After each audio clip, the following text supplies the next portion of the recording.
Director of Regional Institute of Ophthalmology, Dr. Savita, Medical Superintendent of Vanivilas Hospital, and Dr. Divya Prakash, Special Officer PMSSY, and myself as Medical Superintendent of Victoria Hospital. The postgraduates who are graduates, becoming a doctor is not an easy job. Becoming a specialist much more than a saga. It requires countless hours of study, 24/7, 365 days of work, emotional outbursts, persistent perseverance which have made you commendable in your chosen specialties, skilled and compassionate human beings. Keep that faith and belief in your patients. Congratulations and welcome to all of you guys and girls for the celebration of your post-graduation ceremony day. Guru Brahma, Guru Vishnu, Guru Devo Maheshwara, Guru Sakshat Parabrahma, Tasmai Sri Guruve Namah. These lines portray the teachers in the front lines. It's the teacher who molds the student. It is we who have taught them the highest standards of professionalism, integrity, and ethical conduct. As they have undergone transition from an undergraduate to postgraduate, we teachers have no doubt that they will continue to embody the values of our profession and bring the name and fame of BMCRI. Feeling so proud, I, on behalf of my Dean and Director, Principal, and all the hospitalists, welcome ourselves and all the heads of the departments and all the faculty for this moment of pride. We have to remember the role of our ministerial staff, secretarial staff, and the administrative staff in our medical college. And also, we may work, we may read, and we may teach, but we have to acknowledge the support and role of all our office staff, hostel personnel, nursing personnel, other health workers, security in our journey. Many of them are here to witness your success. I welcome all of them. Let us enjoy the day and celebrate your success. Thank you.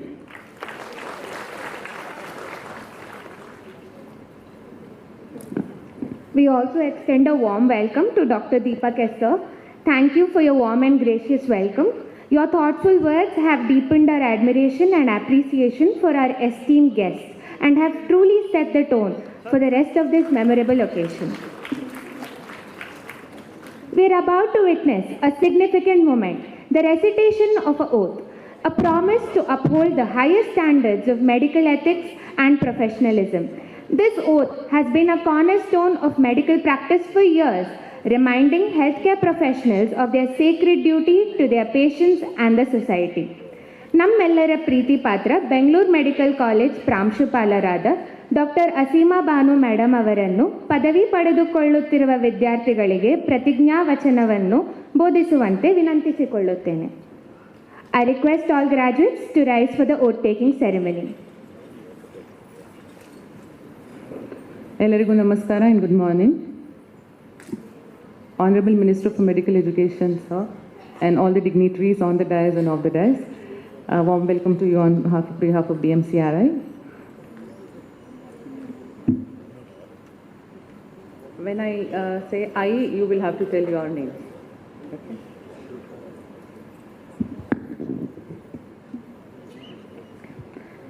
I pledge to dedicate my life to the service of humanity. I will maintain the utmost respect for human life from the time of conception. The health of my patient will be my first consideration. I will not permit consideration of religion, nationality, race, party politics, or social standing to intervene between my duty and my patients. I will safeguard the privacy and confidentiality of my patients. I give to my teachers the gratitude and respect which is their due. I will respect my colleagues and work collaboratively with other healthcare professionals. I will seek to increase my understanding and skills throughout my professional life. I shall endeavor to promote the advancement of medical knowledge through research and share my knowledge for the betterment of healthcare. As a medical teacher, I will dedicate myself to imparting wisdom and guidance to future generations of healthcare professionals. I will uphold the rich heritage and ideals of teaching, fostering an environment of growth for my learners. I will lead them by example, embodying the values of professionalism, ethical practice, and compassionate care. I recognize that the practice of medicine is a privilege with which comes considerable responsibility, and I shall not abuse my position. Even under threat, I will not use my medical knowledge contrary to the laws of humanity. I will uphold by all means in my power and noble tradition of medical profession. I make these promises solemnly, freely, and upon my honor. Congratulations, you are postgraduates now. Thank you.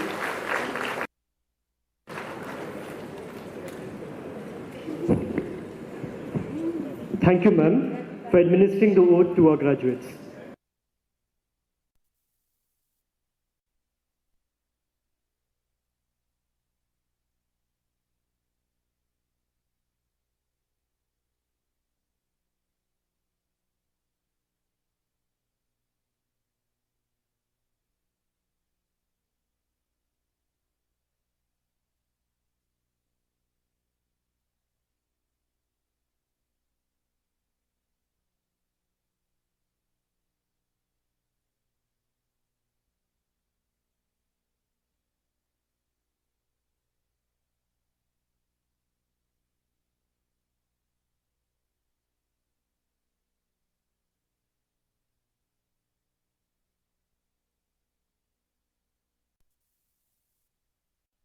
Faculty of BMCRI, invited guests, my dear students and proud parents, and media representatives.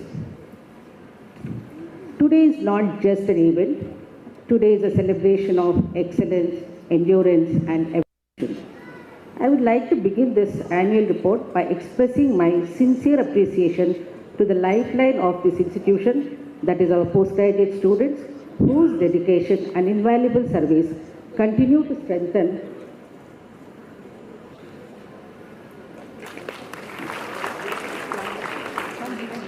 I welcome respected Shri Uday B. Karadachar sir, Honorable Member of Legislative Assembly, Chikpet Constituency, Bengaluru, Karnataka.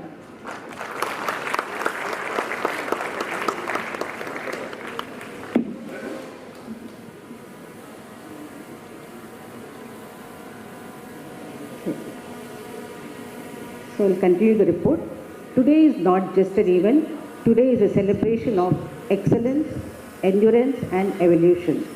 I would like to begin this annual report by expressing my sincere appreciation to the lifeline of the institution, that is our postgraduates, whose dedication and invaluable service continue to Legacy of BMCRI. Bangalore Medical College, established in the year 1955, is one of the most prestigious medical institutions in the country. Over the years, it has grown not just in age, but also in prestige, purpose, and presence. BMCRI continues to be a beacon of medical education, a symbol of public health care, home to thousands of aspiring healers. It continues to be ranked as one of the best medical colleges in the country and was recently ranked the second best institution in Karnataka as per India Today magazine survey. BMCRI offers 250 MBBS seats, 292 postgraduate seats, 25 super specialty seats, 80 fellowship seats, and more than 250 seats in allied health sciences every year. These figures do not define quantity, but they define new possibility. On the academic front, BMCRA has maintained the high pass percentage each year, a record performance of more than 95%. 235 postgraduate students have successfully completed the course this academic year. Medical professionals graduating from this institution have achieved considerable laurels throughout the globe. BMCRA follows the new curriculum aligned with NMC guidelines, which has been successfully implemented. Regular faculty development programs, skill-based sessions, and competency training initiatives have been introduced to further enhance the quality of teaching. BMCRA Alumni Association actively supports the institution initiatives through mentorship and outreach. Students of BMCRA excel in academics, research activities, sports, and cultural events. ICMR and RGHS have accepted about 28 short-term research projects of our students. Faculty and students of BMCRA have published about 131 research publications in the last year. Our institute has always been a part of many multi-center clinical trials and collaborative research with IISc and ICMR. Hospital services and patient care. Patient care has always received utmost priority at BMCRA. Outpatients and inpatients admissions have increased significantly in all hospitals attached to BMCRA. Victoria Hospital is in its 25 years of service, and new logo was launched to commemorate the same. Victoria Hospital takes pride in commissioning 650-bedded surgical block in the next few months. This facility hosts state-of-the-art lamellar operation theaters and surgical ICUs. This is a purpose-built block with helipad to cater for organ transplant and transverse procedures. A state-of-the-art comprehensive organ retrieval center is opening shortly, which is first of its kind in a government hospital. As a mark of 125 years, the 1986 batch have commissioned a 180 feet monumental national flag, which is the third tallest flag for any medical college of India to celebrate 125 years of Victoria Hospital. We have planned many academic programs and other projects, which include releasing of souvenir stamp and also participating in Independence Day flower show to celebrate glorious service of Victoria Hospital for 125 years at Lal Bagh. Our Honorable Minister Sir has sanctioned funds for upgradation of central kitchen of Victoria Hospital to become a modular hospital kitchen, which is the first of its kind for any medical college in Karnataka. A new SR block with 114 beds, special wards, and a dedicated IVF facility will soon be launched at Vanivilas Hospital. National Midwifery Training Institute has been established in Vanivilas Hospital, which enables the midwives to conduct low-risk births. The hospital is also committed to promoting respectful maternity care and providing comprehensive management for high-risk pregnancies. Regional Institute of Ophthalmology, Minto Ophthalmic Hospital, is a 129 years old tertiary eye care hospital. It serves about 2 lakh patients per year on outpatient basis and performs about 20,000 surgeries every year. Regional Institute of Ophthalmology has multiple subspecialties in cornea, refractive surgery, glaucoma, vitreoretina, oculoplasty, neuro and pediatric ophthalmology, and low vision services. The latest refractive surgery procedures like SMILE and femto LASIK are available in the tertiary hospital. Trauma and Emergency Care Center of BMCRA has been appraised as Level 1 Center. One of the most commendable achievements of Pride was to start Organ Retrieval Center, a first of its kind in government hospital. Most of the organs have been harvested to poor patients in out attached hospitals. A DSA cath lab and molecular microbiology laboratory has been established in Trauma Care Center recently. PMSSY Hospital is the first super specialty hospital established in the government of Karnataka, running successfully since 2012, and has recently introduced several new services including inpatient dialysis, a state-of-the-art cath lab, 24/7 central laboratory, and advanced 160-slice CT scan and ultrasound imaging, ensuring comprehensive patient care under one roof. Installation of 1.5 Tesla MRI scan is in progress and will be available shortly. Kayakalpa Award, a national initiative to recognize and felicitate public health facilities that demonstrate high levels of cleanliness, hygiene, and infection control measure, has been conferred to Victoria Hospital and Trauma Care Center. Vanivilos Hospital is the recipient of national level Lakshya Platinum certification for the second time, which is a quality improvement initiative for maternity care by Ministry of Health and Family Welfare, Government of India. IRDL lab for infectious disease research and diagnostic will be launched in BMCRA with support by ICMR. With this, I extend my sincere gratitude and thanks to the Government of Karnataka, all concerned ministries, the Medical Education Department, and our administrative bodies for their continued guidance and support. My heartfelt appreciation goes to all faculties, non-teaching staff, students who are the backbone of this institute. With these words, I hereby submit the annual report for this academic year for your consideration. Thank you. Jai Hind, Jai Karnataka.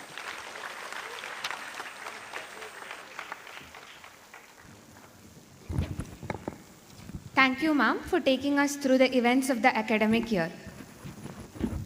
Take pride in how far you've come. Have faith in how far you can go. But don't forget to enjoy the journey.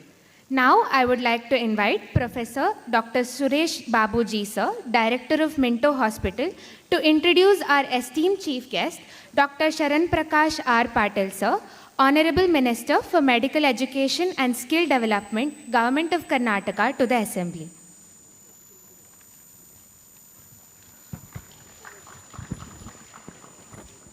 Good morning, everyone. Honorable dignitaries on the dais, my esteemed seniors and colleagues, esteemed faculty, students, budding doctors, and their parents. It is my honor and privilege to introduce our chief guest for today's ceremony, that is SANKALPA 22 to 25 graduation ceremony, that is Dr. Sharan Prakash Rudrappa Patil. Born to Sri Rudrappa Patil and Srimati Malakamma Patil in Udigi village of Sedam Taluk, Kalburgi district, Dr. Sharan Prakash Patil pursued his MBBS and later completed his MD in dermatology from the renowned MR Medical College, Kalburgi. Dr. Patil often acknowledges his college years as the formative period that nurtured his leadership qualities that eventually steered him towards a distinguished career in public service. He has been elected to the Karnataka Legislative Assembly from the Sedam constituency in 2004, 2008, 2013, a hat-trick, and once again in 2023, earning the confidence and admiration of his constituents over the years. In 2013, he served as the Minister of Medical Education. Today, he holds the portfolio of Minister for Medical Education, Skill Development, Entrepreneurship and Livelihood in the Government of Karnataka. An inspiring blend of academic excellence and public leadership, Dr. Patil is widely respected not only by his constituents, but also by his colleagues and citizens of the states, and obviously the medical fraternity. His commitment to Karnataka's development, especially to strengthening the healthcare infrastructure and enhancing the quality of medical education, is well recognized and deeply appreciated. Minto Hospital, a regional institute, admires Dr. Sharan Prakash Patil for having taken the institute to a higher level, and we continue to excel as per his instructions. Sir, it is truly a privilege to have you with us today. I now humbly request you to address and inspire our young specialists.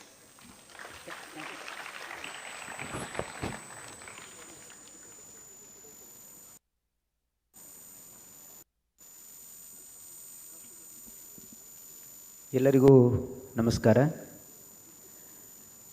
ಮೊದಲನೇದಾಗಿ ಈ ಒಂದು ಸಂಕಲ್ಪ graduation ಸೆರೆಮನಿಯಲ್ಲಿ ಈ ಒಂದು ಸಮಾರಂಭದ ಅಧ್ಯಕ್ಷತೆಯನ್ನು ವಹಿಸ್ಕೊಂಡಿರ್ತಕ್ಕಂಥ ಈ ಮತಕ್ಷೇತ್ರದ ಜನಪ್ರಿಯ ಶಾಸಕರು, ಆತ್ಮೀಯ ಗೆಳೆಯರು ಆಗಿರ್ತಕ್ಕಂಥ ಉದಯ್ ಬಿ ಗರುಡಾಚಾರ್ ಅವರೇ,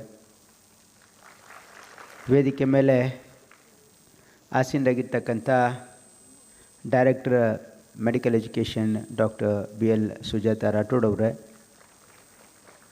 ಮತ್ತು director cum dean BMCRI doctor Kavya ಅವರೇ, principal BMCRI doctor Asima Banu ಅವರೇ, ಮತ್ತು ವೇದಿಕೆ ಮೇಲೆ ಆಸೀನರಾಗಿರ್ತಕ್ಕಂಥ ಎಲ್ಲ ಇಲಾಖೆಯ ಮುಖ್ಯಸ್ಥರಾಗಿರ್ತಕ್ಕಂಥ ಡಾಕ್ಟರ್ ದೀಪಕ್ ಅವರೇ, doctor Suresh Babu, doctor Savita and doctor Divya Prakash, ಮತ್ತು ಈ ಒಂದು ಸಮಾರಂಭದಲ್ಲಿ ಉಪಸ್ಥಿತರ್ತಕ್ಕಂಥ ಎಲ್ಲ ಫ್ಯಾಕಲ್ಟಿ ಮೆಂಬರ್ಸ್, ಮತ್ತು ವಿಶೇಷವಾಗಿ ಇಲ್ಲಿ ಉಪಸ್ಥಿತರ್ತಕ್ಕಂಥ ಎಲ್ಲ ನಮ್ಮ ಪೇರೆಂಟ್ಸ್ ಆ್ಯಂಡ್ ಆಲ್ಸೋ ಸ್ಪೌಸಸ್, ಯಾಕಂದ್ರೆ most of them might be married ನಾವು. ಯಾಕಂದ್ರೆ when we address under graduate graduation, then you are all single, but now probably as a postgraduate most of them might be married as well.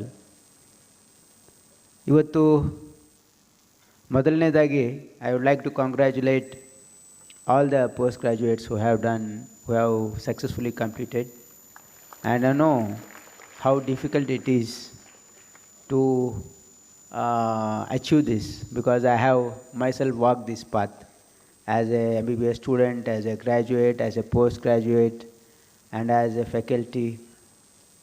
So definitely hard work, perseverance, and a lot of sweat is there behind your achievement.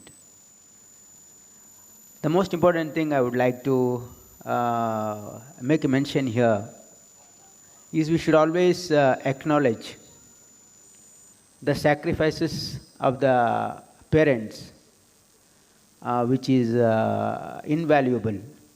Your success, your achievements definitely need to be attributed to your parents, who have supported you, who have nurtured you, and who have given their entire life to bring you to this stature. That's what I always believe.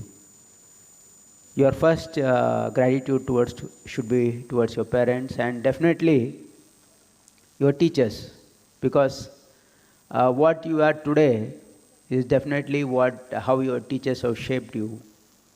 And I can proudly say, BMCRI being one of the premier institute where only the cream of this society will come here. You are all privileged people, and definitely because of your hard work and your talent you have come here, because getting an admission in a BMCRI is a very tough one, and you have come here. That means to say that you are the best in the lot. So definitely BMCRI is still the most sought after medical college in the Karnataka. Not only that, in the entire country is one of the best medical colleges in the government sector.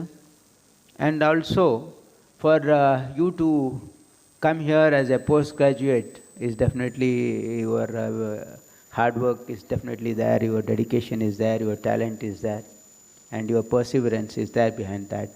So we should always, our second gratitude should always go to our teachers who have taught you, and who have not only taught you the skill but also the values of and ethics of how you should conduct yourself, how we should behave with the patients, how you speak to them, and what should be your attitude when you are addressing a patient. That's the most important thing.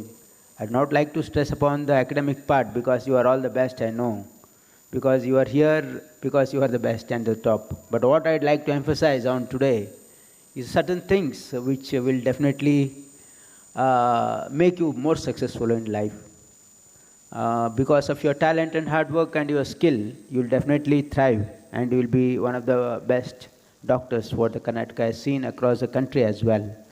But most important thing what we need to never forget is that apart from our skill, apart from our dedication, apart from our always ever eager, unsatisfied, eager for to learn more, the most important thing what we should always remember is we should be empathic towards the patient and your communication skill.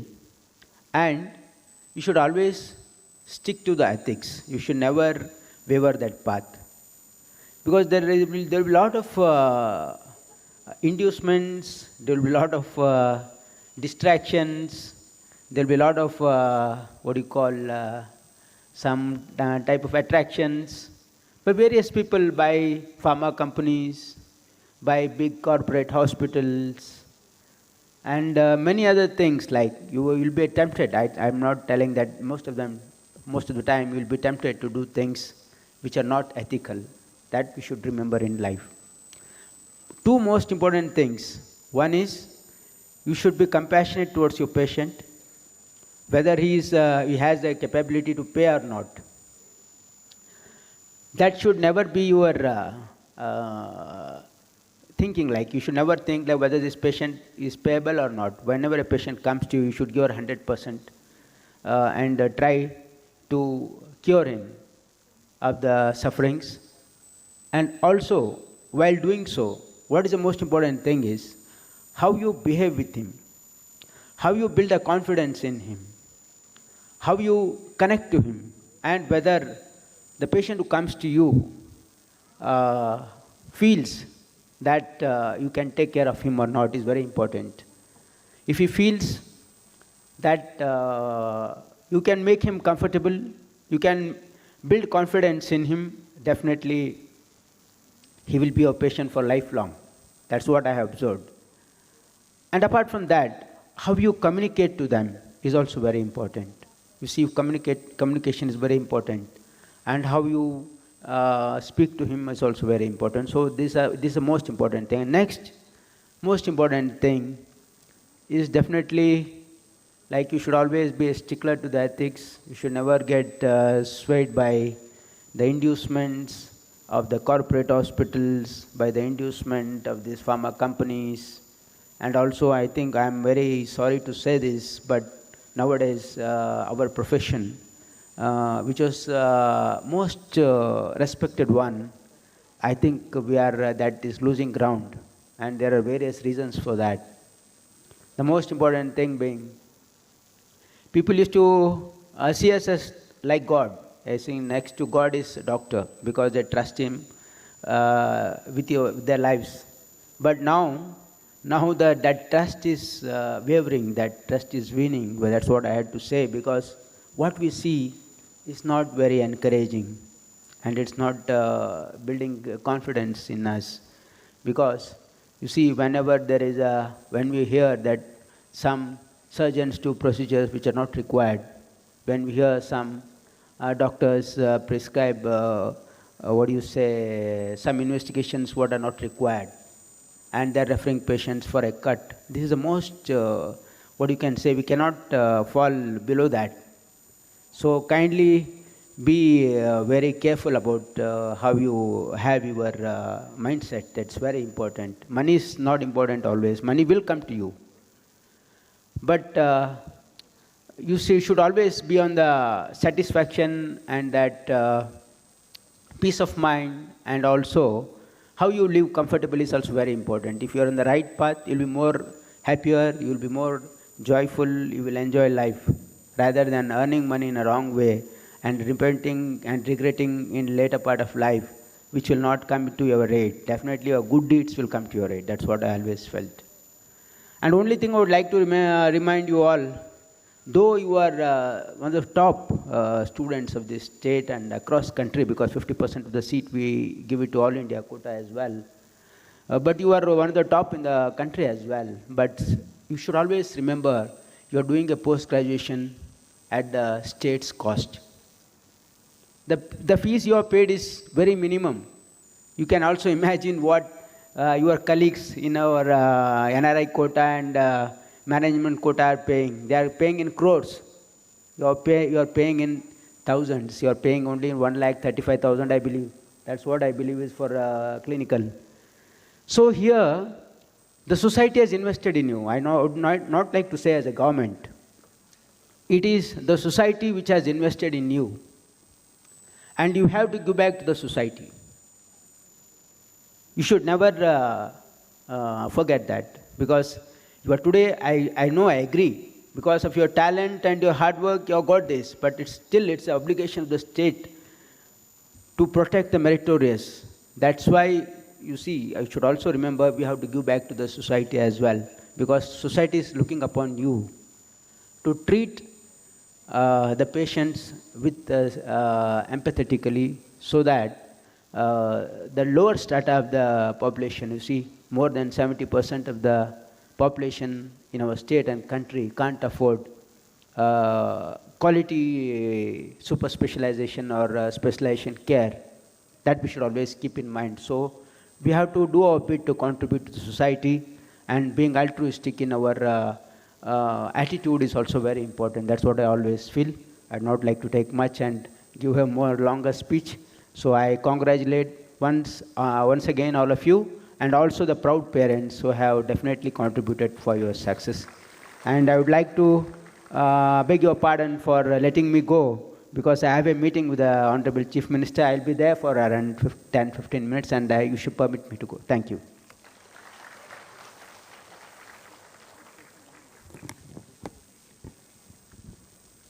Thank you, sir, for your inspiring words. Now we request you to accept a token of gratitude from all of us.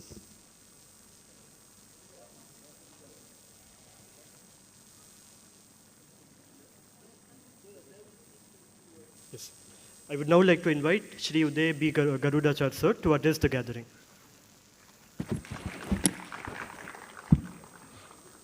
ವೇದಿಕೆ ಮೇಲೆ ಆಸೀನರಾಗಿರುವ ಎಲ್ಲ ಗಣ್ಯರೇ, ಇಲ್ಲಿ ಸೇರಿರ್ತಕ್ಕಂಥ ಇರೋ ಎಷ್ಟು ಜನರು ನೀವು ಎಲ್ಲ doctors ಇದ್ದೀರಿ, ನಿಮ್ಮೆಲ್ಲರಿಗೂ ನನ್ನ ಹೃದಯಪೂರ್ವಕ ನಮನಗಳು. ಯಾಕಂದರೆ ಎಲ್ಲ ವಿಷಯದಲ್ಲೂ ನೀವಿಲ್ಲದೆ ಇದ್ದರೆ ನಾವಿಲ್ಲ. I am an engineer, you guys are doctors, so it's a different game that we are playing. Nonetheless, my dear ladies and gentlemen and wonderful students, you are the people who are going to take care of the entire system of ours. Whenever there is a problem, including a small little fever, we run and rush to the doctors. You are the doyens of society. You people are the gods, is what all of us think when things are there in the system. I'm extremely happy to see, because what has happened is, so many of my colleagues, now I am an engineer, I am an electronics and telecommunication engineer. I had so many friends in this college, this wonderful, outstanding college of this wonderful college. So many people have passed out with tremendous amount of great things in life. Doctor ಅಂತ ಹೇಳಿದ್ರೆ, ಯಾವಾಗಲೂ ನಿಮ್ಮ ವಿಷಯಗಳೇನು ಅಂತ ಹೇಳಿದ್ರೆ, ಕರ್ಮ ಪರಮೋ ಧರ್ಮ ಅಂತ ನೀವು ತಲೆನಲ್ಲಿ ಇಟ್ಕೊಳ್ಳುವಂಥ ಒಂದು ವ್ಯಕ್ತಿಗಳು. So we are extremely grateful to you. ನೀವಿಲ್ದಿದ್ರೆ ಯಾರೂ ಇರೋದಿಲ್ಲ. Despite the fact that you are at the drop of a hat, the doctors are there to serve the people. And this outstanding college, so many of you have passed out of this wonderful college. And many of my classmates, my friends, and so many of them have also passed out of this college. Of course, I didn't have the opportunity to become an MBBS person. I got into the electronics and telecommunication system. Thereby, I went into a different system. I am delighted to be here, because when I see the upcoming budding children of this wonderful faculty, this wonderful medical college. So many of my friends have passed out of this medical college. When I see so many of you sitting here,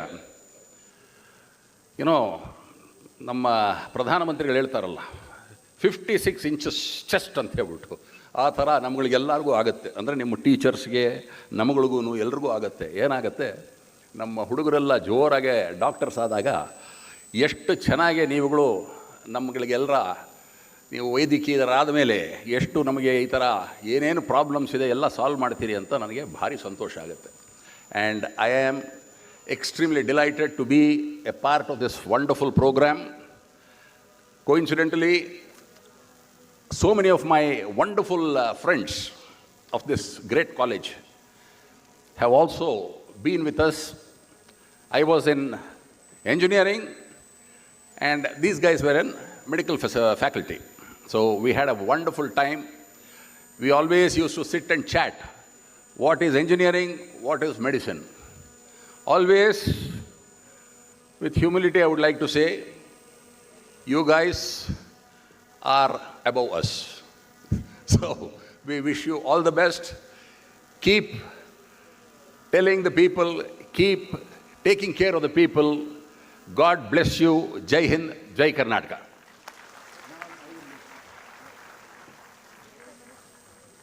Thank you, sir. Kindly accept our token of gratitude.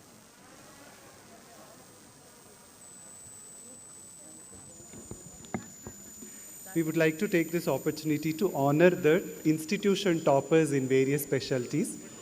I request our distinguished guests to kindly do the honors and distribute the topper medals and certificates.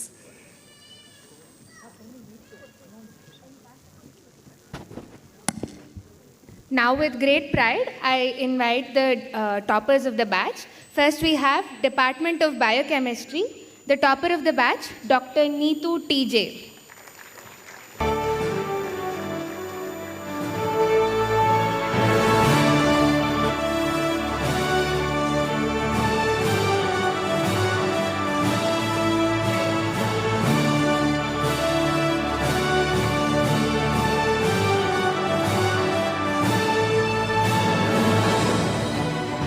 From Department of Community Medicine, we have Dr. Basavalingaya.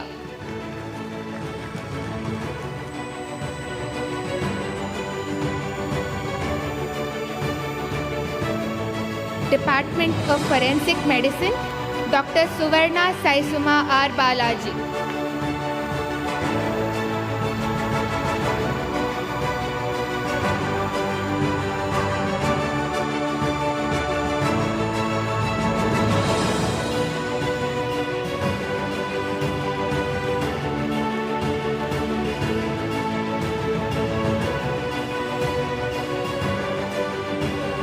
From Department of General Medicine, Dr. Karthik R.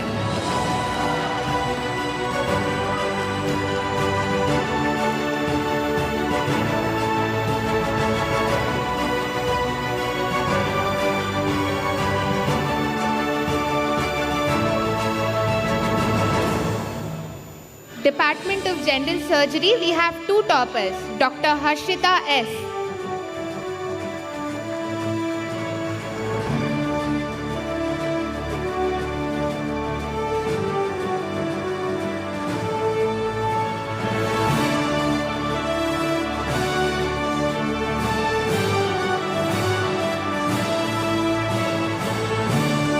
Department of General Surgery, Dr. Pratap Hegde.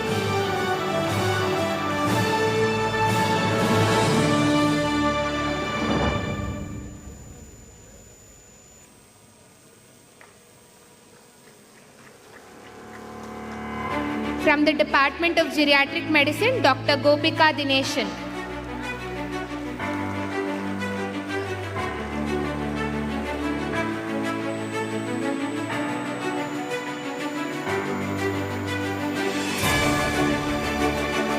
From Department of Microbiology, Dr. Samiksha Shrikant Hegde.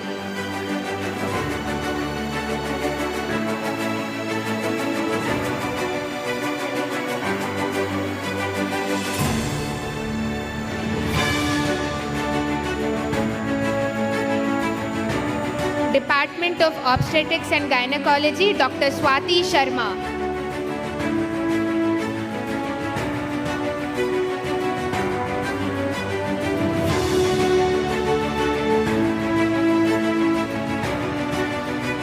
Department of Ophthalmology, Dr. Indu R.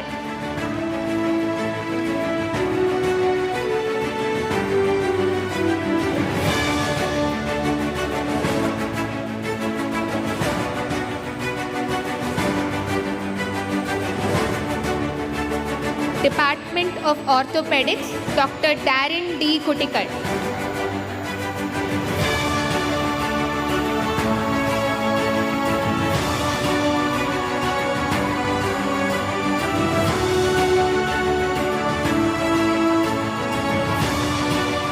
Department of Otorhinolaryngology, Dr. B. Suma.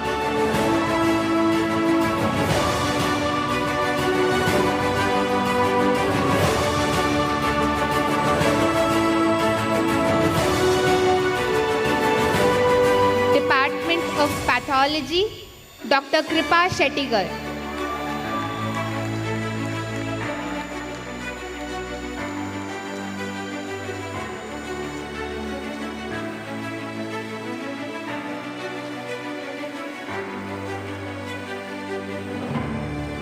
From Department of Pediatrics, we have two toppers, Dr. Dhanlakshmi R.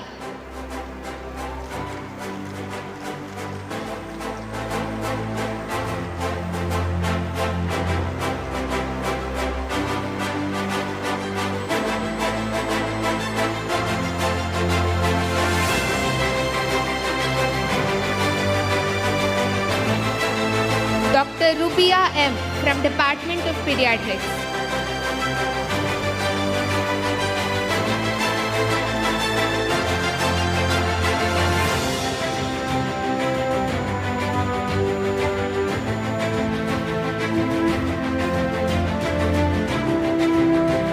From Department of Pharmacology, Dr. Shreya Bhatt.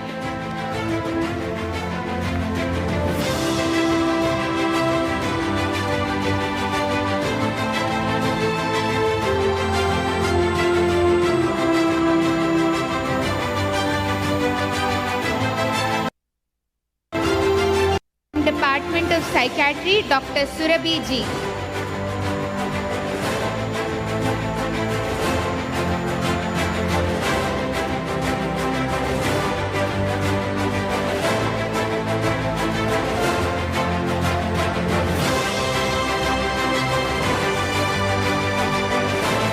But not the least, from Department of Radio Onco, Dr. Anban B.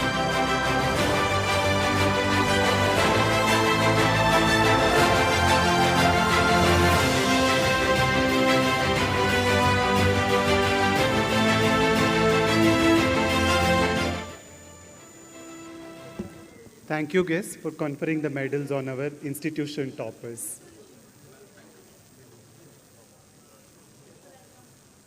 Our honorable guests are leaving the ceremony due to prior commitments. We thank them heartily for being a part of this ceremony.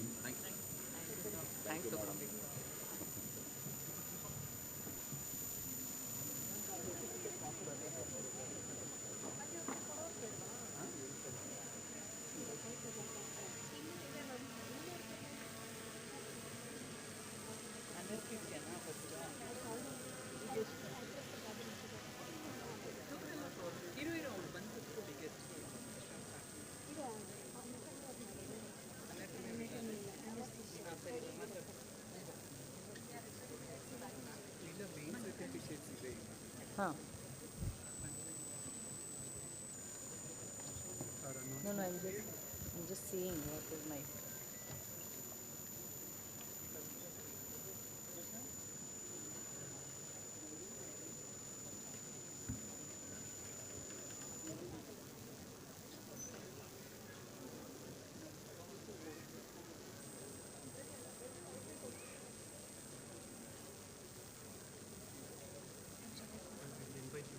Yeah, I just.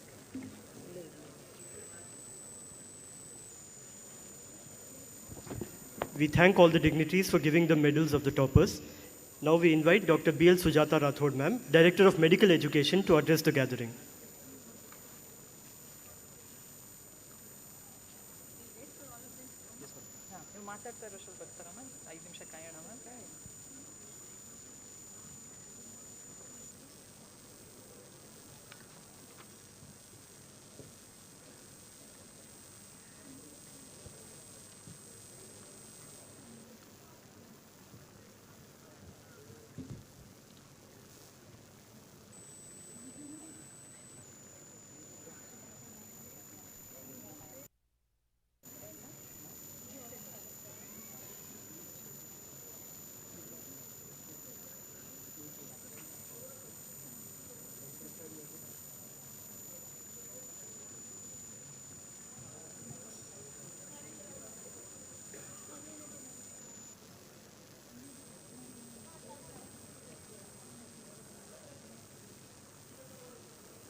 Now, let us all witness a short video clip on the journey of the graduating batch.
ಕಥೆಯೊಂದ ಹೇಳಿದೆ ಬರಿ ಗುರುತುಗಳೇ ಕಾಲೇಜಲ್ಲಿ, class ರೂಮಿನ ಬೆಂಚಲ್ಲಿ, corridor ವಾಲಲ್ಲಿ ಸಾಲದೆ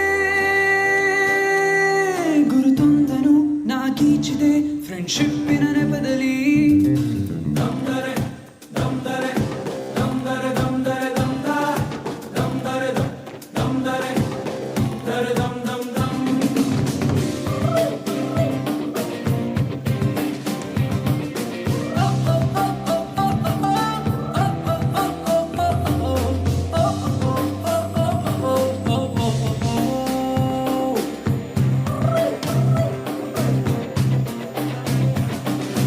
ಕಾಲೇಜಲ್ಲಿ ಮೊದಲೆರಡು class mass bunk ಆಗಿದೆ, attendance ಅಲ್ಲಿ shortage ನಮಗೆ ಪ್ರಾಕ್ಸಿ ಇಲ್ಲದೆ, ಎಕ್ಸಾಮ್ಸ್ ಅಲ್ಲಿ ಸ್ಕೋರ್ ಮಾಡಿದಂಕೆ ಮಾರ್ಕ್ಸ್ ಕಾರ್ಡ್ ನಲ್ಲಿ ಕಾಣೆ, ರಿವ್ಯಾಲ್ಸ್ ಅಲ್ಲಿ ಒಂದೆರಡು ಪೇಪರ್ಸ್ ಕ್ಲಿಯರ್ ಆಗೋದು guarantee ನನ್ನಾಣೆ.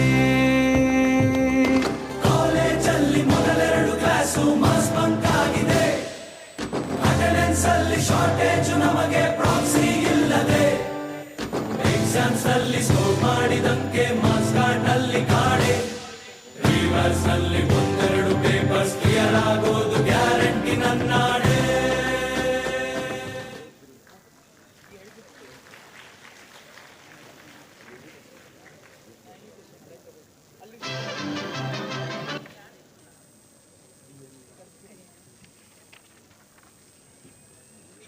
I would like to request Dr. B.L. Sujata Rathod ma'am, Director of Medical Education, to address the gathering. ಎಲ್ಲರಿಗೂ ಶುಭ ಮುಂಜಾನೆ. ಇಂದಿನ ಈ ಕಾರ್ಯಕ್ರಮ ಸಂಕಲ್ಪ of our post graduates who are graduating from Bangalore Medical College. They need to, I'm sure, because this is next stop after your undergraduate graduation, so you already know what advice and what are the things which has already been told to you. Well, in spite of everything, I find it a profound honor to be with all of you on this momentous occasion, Sankalpa, which is an unwavering resolve to deliver the best you can and you shall in your profession. ತಮಗೆಲ್ಲ ಗೊತ್ತಿರಂಗೆ world over the Indian doctors are considered the best. Do you know why? That is because ನೀವೀಗ ಸಂಕಲ್ಪ ಅಂತ ಕನ್ನಡದಲ್ಲಿ ಹೇಳಿದ್ರಿ, ನಾವು ಪೂಜೆ ಕೂತಾಗ ಸಂಕಲ್ಪ ಮಾಡ್ತೀವಿ, ನಾವು ಯಾವ ಥರ ನಮ್ಮ ಮುಂದಿನ ಜೀವನದಲ್ಲಿ ಅವ್ರು ಯಾವ ದೇವರಲ್ಲಿ ಏನು ಬೇಡ್ಕೊಳ್ತೀವೋ ಅದನ್ನು ಸಂಕಲ್ಪ ಅಂತ ಹೇಳ್ತೀವಿ. That is your unwavering resolve to deliver the best. Why we Indians are considered the best in the world is because of our sanskriti. ನಮ್ಮ ಸಂಸ್ಕಾರ, ನಮ್ಮ ಸಂಸ್ಕೃತಿ, ನಮ್ಮ ದೇಶದ್ದು, ನಮ್ಮ ರಿಲಿಜನ್ನಿಂದ ನಮಗೆ ಬರೋ ಈ ಸಂಸ್ಕೃತಿಯಿಂದ ನಾವು ವರ್ಲ್ಡಲ್ಲಿ ಬೆಸ್ಟ್ ಇದ್ದೀವಿ. ಯಾಕಂದರೆ if you can look into all our mythology and what we have learned from them, it always shows that ನಮ್ಮ ಹಿರಿಯರು ನಮ್ಗೆ ಹೇಳ್ಕೊಡೋದು, ನಮ್ಮ ಮಹಾಭಾರತ, ನಮ್ಮ Ramayana, be it our Bible or the Quran, ಎಲ್ಲ ನಮ್ಗೆ ಹೇಳ್ಕೊಡೋದು ಒಂದೇನೆ, to always follow the path of righteousness. That is dharma. ತಮಗೆಲ್ಲ ಗೊತ್ತಿದೆ, Mahabharata is all about being in the right side and doing the right. So righteousness is always taught to us by our parents, from our society. So that is why when you are already inculcated in you, your parents have inculcated in you this value system of being righteousness, doing the right always. You shall be the best doctors and you shall do no harm, which is always being told in medicine, that you take a vow never to do any harm to anybody. So that is the first most thing. And then as you sit in your praying to you, the God, ನಮಗೆ ಚಿಕ್ಕವರಿಂದ ಹೇಳ್ಕೊಡ್ತಾರೆ, ಶ್ರದ್ಧೆ ಇರಬೇಕು, ಭಕ್ತಿ ಇರಬೇಕು, ಪೂಜ್ಯ ಭಾವನೆಯಿಂದ ಎಲ್ಲ ಕೆಲಸಗಳನ್ನು ಮುಂದೆ ಮಾಡಿದ್ರೆ, we all with a great dedication, ಶ್ರದ್ಧೆ, ಭಕ್ತಿ ಇದೆಲ್ಲದಿಂದ ಮಾಡಿದ್ರೆ ನಿಮಗೆ ಒಳ್ಳೆ ಫಲಾನೇ ಸಿಗೋದು ಅಂತ ಯಾವಾಗಲೂ ನಾವು ನಮ್ಮ ಹಿರಿಯರು ಹೇಳ್ಕೊಟ್ಟಂಗೆ ನಾವು if we follow the same path as doctors, we all do very well in our life. So talking about that, I would first congratulate all of you postgraduates on this momentous journey you have had, and the heartiest congratulations on having achieved this milestone. Well, the salutations, your congratulations should go with salutations to your Mata Pita, that is your parents, to your Acharya, your teachers, and last but not the least, we are always taught Atiti Devo Bhava. The Atiti who will stay on in your life as a journey of a doctor is always your patients. So remember that these are the 4 sects you shall always be grateful.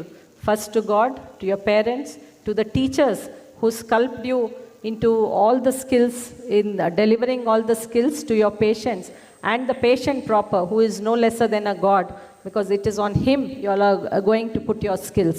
So remember to always remain grateful to these 4 sects of people. Well, our entire dais is empty without the dignitaries, but yes, I would like to place on record my salutations to our Honorable Minister for Medical Education and Skill Development, Dr. Sharan Prakash Patil sir, who is an extremely proactive minister. Being a doctor himself, he has walked the life of being what it is to be an undergraduate, what it is to be a postgraduate, and also he has served the government before he went on to take the role of a politician, where he believes that he can deliver much more in that role than in any of the smaller roles which he was groomed into. Also, my gratitude and salutations to this Bangalore Medical College, its Dean Dr. Kavya, Dr. Manjunath sir, who will be with us in some more time, to the local minister and MLA, Dr. Zamir Ahmad Khan sir, and of course to the Department of Medical Education's Principal Secretary, Dr. Mohammad Mohsin sir, who all of them could not attend here because of their prior commitments. Well, I will fail in my duties if I don't give my salutations to my earlier colleagues, Dr. Savita, Dr.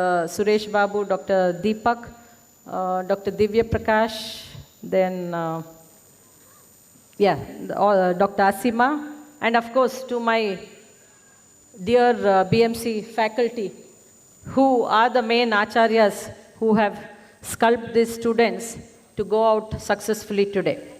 Well, it is important that this graduation ceremony should be about identifying what your resolve is, what your sankalpa is.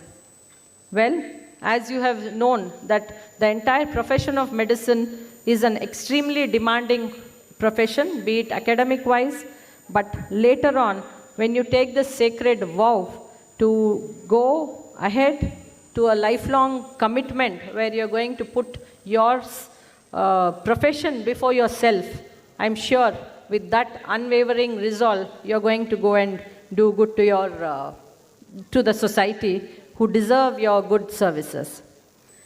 After having passed your exams, after having submitted the theses, the sleepless nights you have had in order to achieve this, I'm sure this vow itself says to deliver the best, you shall do the best always. BMCRI has not only has always been a forge of excellence, even to me. I stand in my 35 years of service, and here is where I started my journey as a MBBS student also. I remember my parents coming and wishing us well, but those days we never had this fancy undergraduate or postgraduate ceremonies.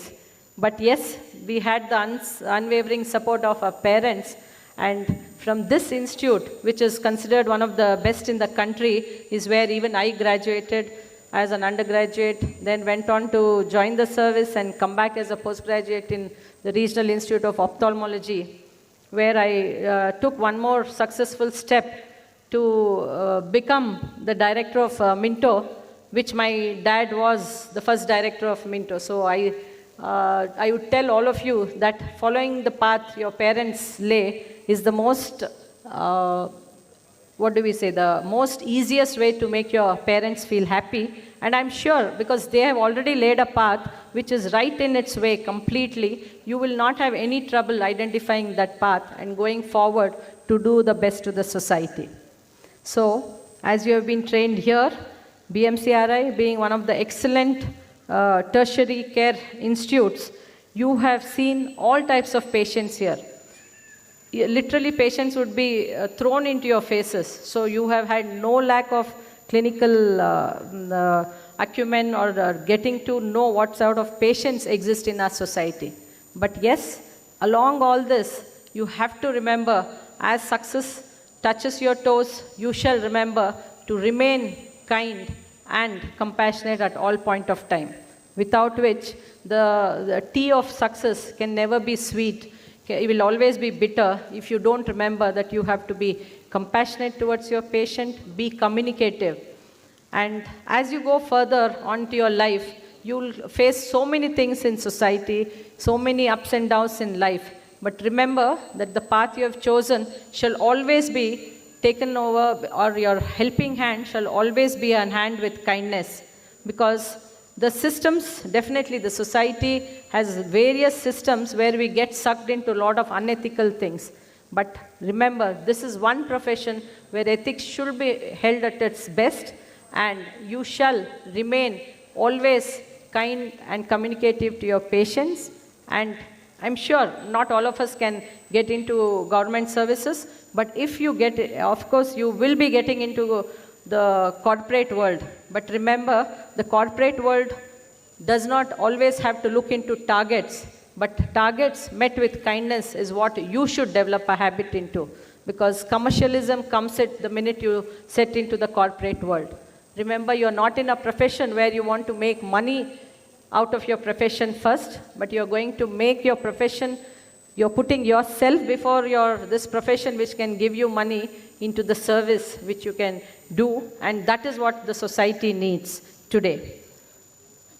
ಹಿಂದಿನ ಕಾಲದಲ್ಲಿ ನಮಗೆಲ್ಲ ವೈದ್ಯೋ ನಾರಾಯಣ ಅಂತಿದ್ರು, but ಈಗಿನ ಕಾಲದಲ್ಲಿ ನಮ್ಗೆ ಗೊತ್ತಿದೆ how much of violence is on doctors, how much of what the society demands. So if you look into all this thing, you shall make a resolve to somewhere come back to that aspect of being treated as God. So look into the hearts of your patients, have a helping hand, a touching hand, an analytical mind, and you shall always make a difference in every patient's life. I think that is the way to resolve, take a vow, and move forward.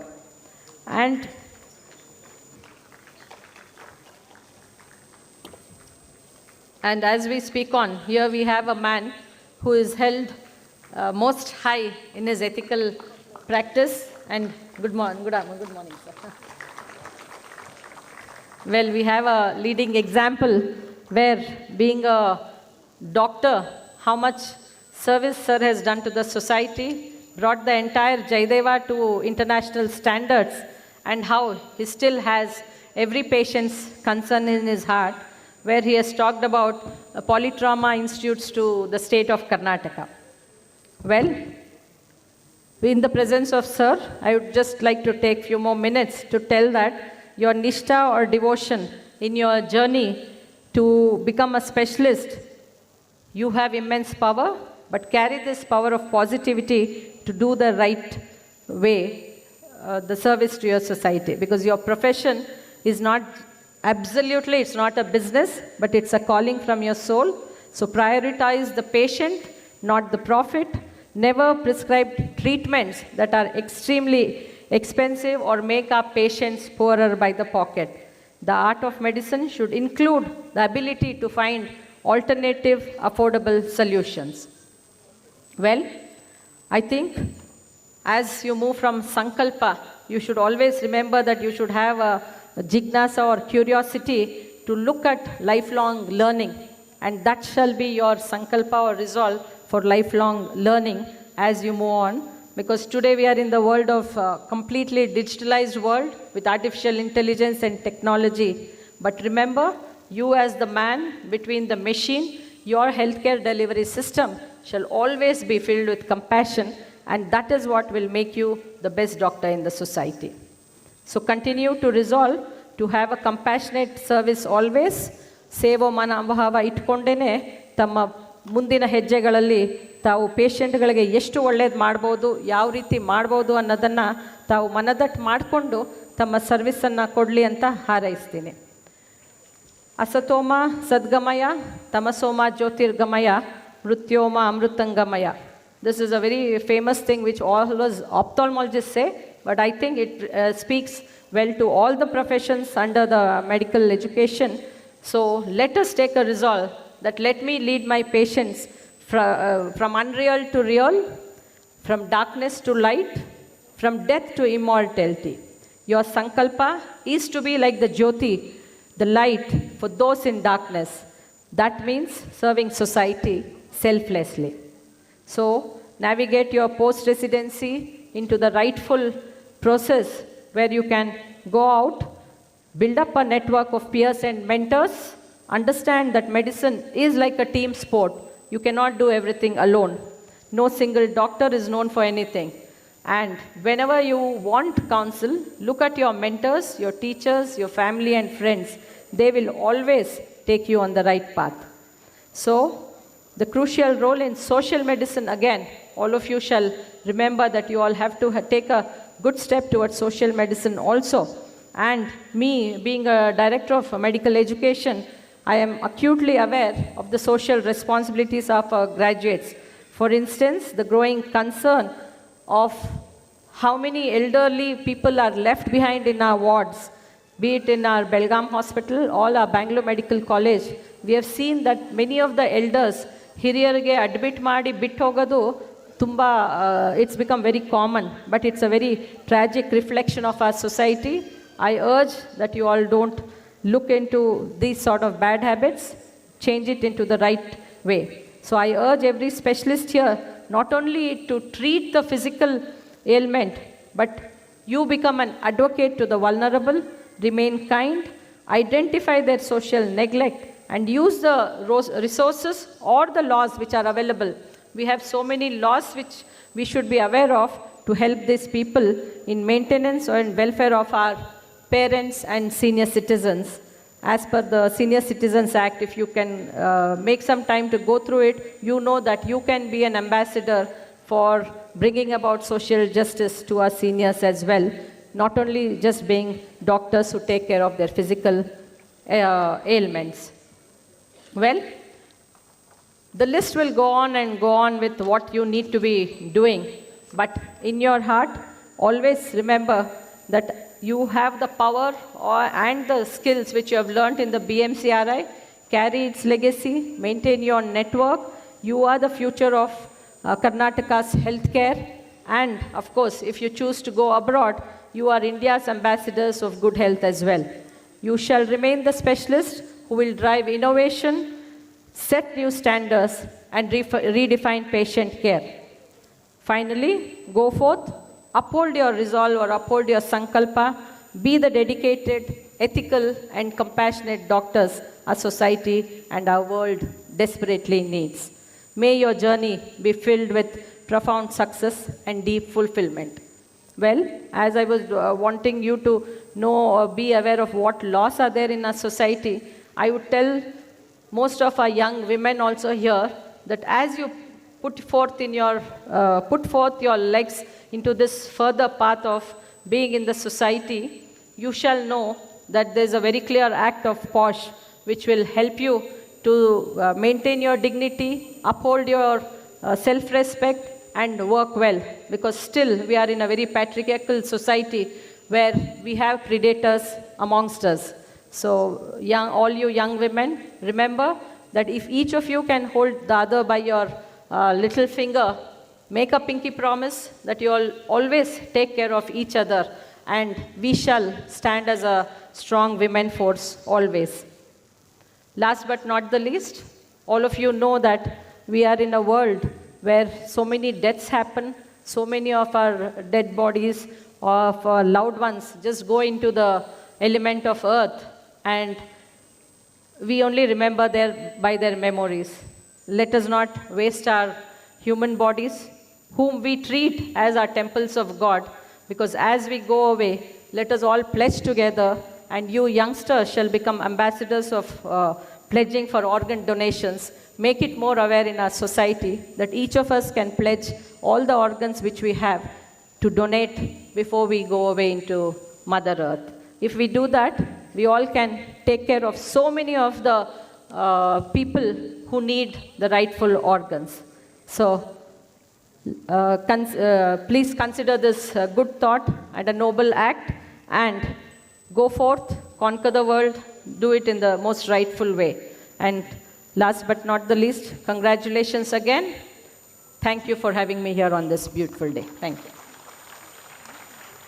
Thank you, ma'am, for your inspiring and motivating words. I would like to invite Dr. Savita C. ma'am, Medical Superintendent of Vani Vilas Hospital, to invite our guest of honor, Dr. C.N. Manjunath sir, Honorable Member of the Parliament, Bangalore Rural, Karnataka, to address the gathering.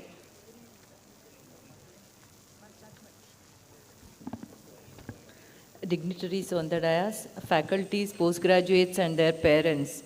It's my pleasure and honor to introduce Honorable Dr. C.N. Manjunath sir, who is a distinguished professor of cardiology and the former director of Sri Jaideva Institute of Cardiovascular Sciences and Research, Bangalore. He currently serves as the Member of Parliament representing the Bangalore rural constituency. The accomplishments of Dr. C.N. Manjunath sir are vast and exceptional, making it challenging to capture them fully in the available time. Therefore, I am highlighting only a few of his notable achievements. During his tenure as director, Dr. Manjunath sir spearheaded transformative growth at Jaideva Institute, achieving an exceptional 500% growth in the last 17 years. He has been instrumental in conceptualizing and initiating several major healthcare infrastructure projects, including the 350-bedded Infosys Foundation Hospital Complex at the Jaideva premises in Bangalore, supported by the generosity of Sri N.R. Narayan Murthy and Srimati Sudha Murthy. A 50-bedded Jaideva Satellite Center at KC General Hospital, Malleshwaram, Bengaluru. A 400-bedded state-of-art Jaideva Hospital Complex in Mysore. Another milestone is establishing state-of-art Jaideva Hospital at Kalburgi in 2016.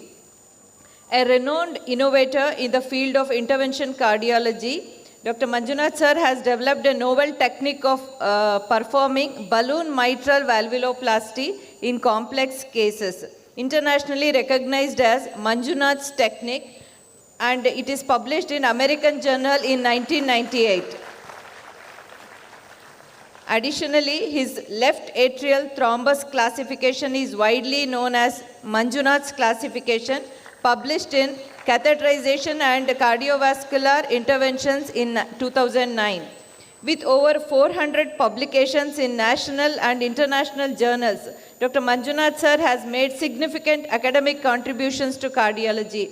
His accolades include the Padma Shri in 2007, Lifetime Achievement Award by Indian College of Cardiology in 2016, Millennium Plaque of Honor by Honorable Prime Minister of India in 2016, Kannada Rajyotsava Award in 1998, Dronacharya Award in 2018, Varshada Kannadiga Award by Honorable CM in 2020. He is deeply committed to social responsibility. He has established Poor Patient Corpus Fund of 150 crore rupees, ensuring life-saving cardiac treatment for economically disadvantaged patients. Since 2007, he also been driving force behind the annual Indo-American Angioplasty Workshop, fostering global collaboration and advancing professional excellence in cardiovascular care. He is a distinguished member of numerous professional bodies, a recipient of several prestigious awards, and is widely recognized for his transformative philanthropic contributions. He has brought a revolutionary change in the system and proved that government institutions can function like any other corporate hospital. All this remarkable and impeccable progress has taken place in the last 18 years under the dynamic leadership of Dr. C.N. Manjunath sir.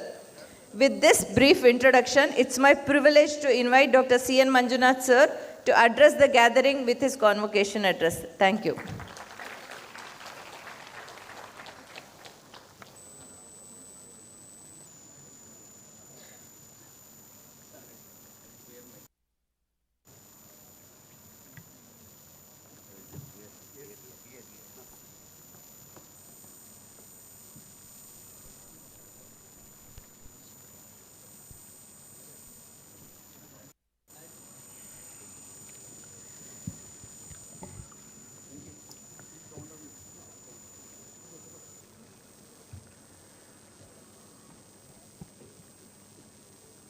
Good afternoon, ಎಲ್ರಿಗೂ ನಮಸ್ಕಾರ. ವೇದಿಕೆ ಮೇಲೆ ಇರತಕ್ಕಂಥ director of medical education ಆದಂಥ ಆತ್ಮೀಯರಾದಂಥ doctor B L Sujatha Rathod ಅವರೇ, ಮತ್ತು Bengaluru medical college dean and director ಆದಂಥ ಡಾಕ್ಟರ್ ಕಾವ್ಯ ಅವರೇ,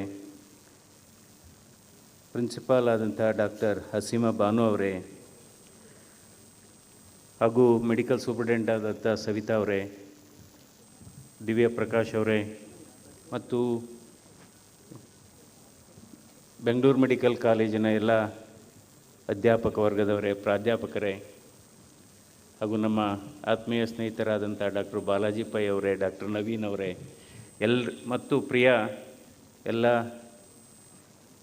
ಸ್ಪೆಷಲಿಸ್ಟ್ ವೈದ್ಯರುಗಳೇ, ತಜ್ಞ ವೈದ್ಯರುಗಳೇ, ತಮ್ಮೆಲ್ಲರಿಗೂ ನನ್ನ ಹೃದಯ ಸ್ಪರ್ಶಿ ಧನ್ಯವಾದಗಳು ಮತ್ತು ನಮಸ್ಕಾರಗಳು. I am very happy to be amongst you this afternoon to just share my thoughts with the present generation of specialists, because if you look at the crowd here, if you look at the entire hall is filled with specialists. So it gives me an impression whether I am addressing an MBBS students or whether I am addressing already specialists. So the very medical landscape in the country has changed significantly in the last 10-15 years. If you look at the landscape of medical profession, it has changed tremendously in the last 10-15 years. At this point of time, see, when we were medical students, hardly there were 440 MBBS seats and just a few handful of postgraduate seats. See, today what has happened, you look at our own state, we have almost close to 12,000 MBBS seats, 12,000 MBBS seats.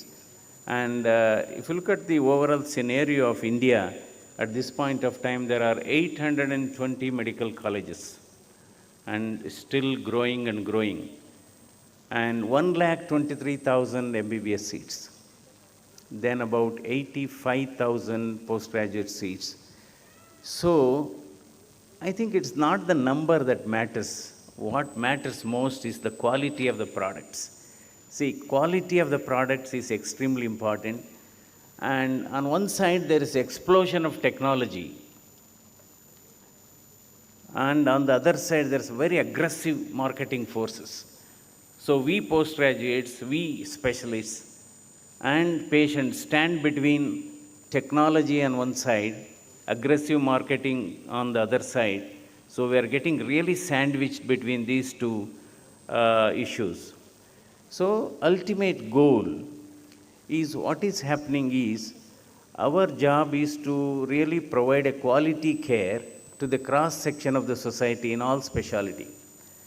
And I was told Bangalore Medical College put together close to 300 postgraduate seats. 300 postgraduate seats.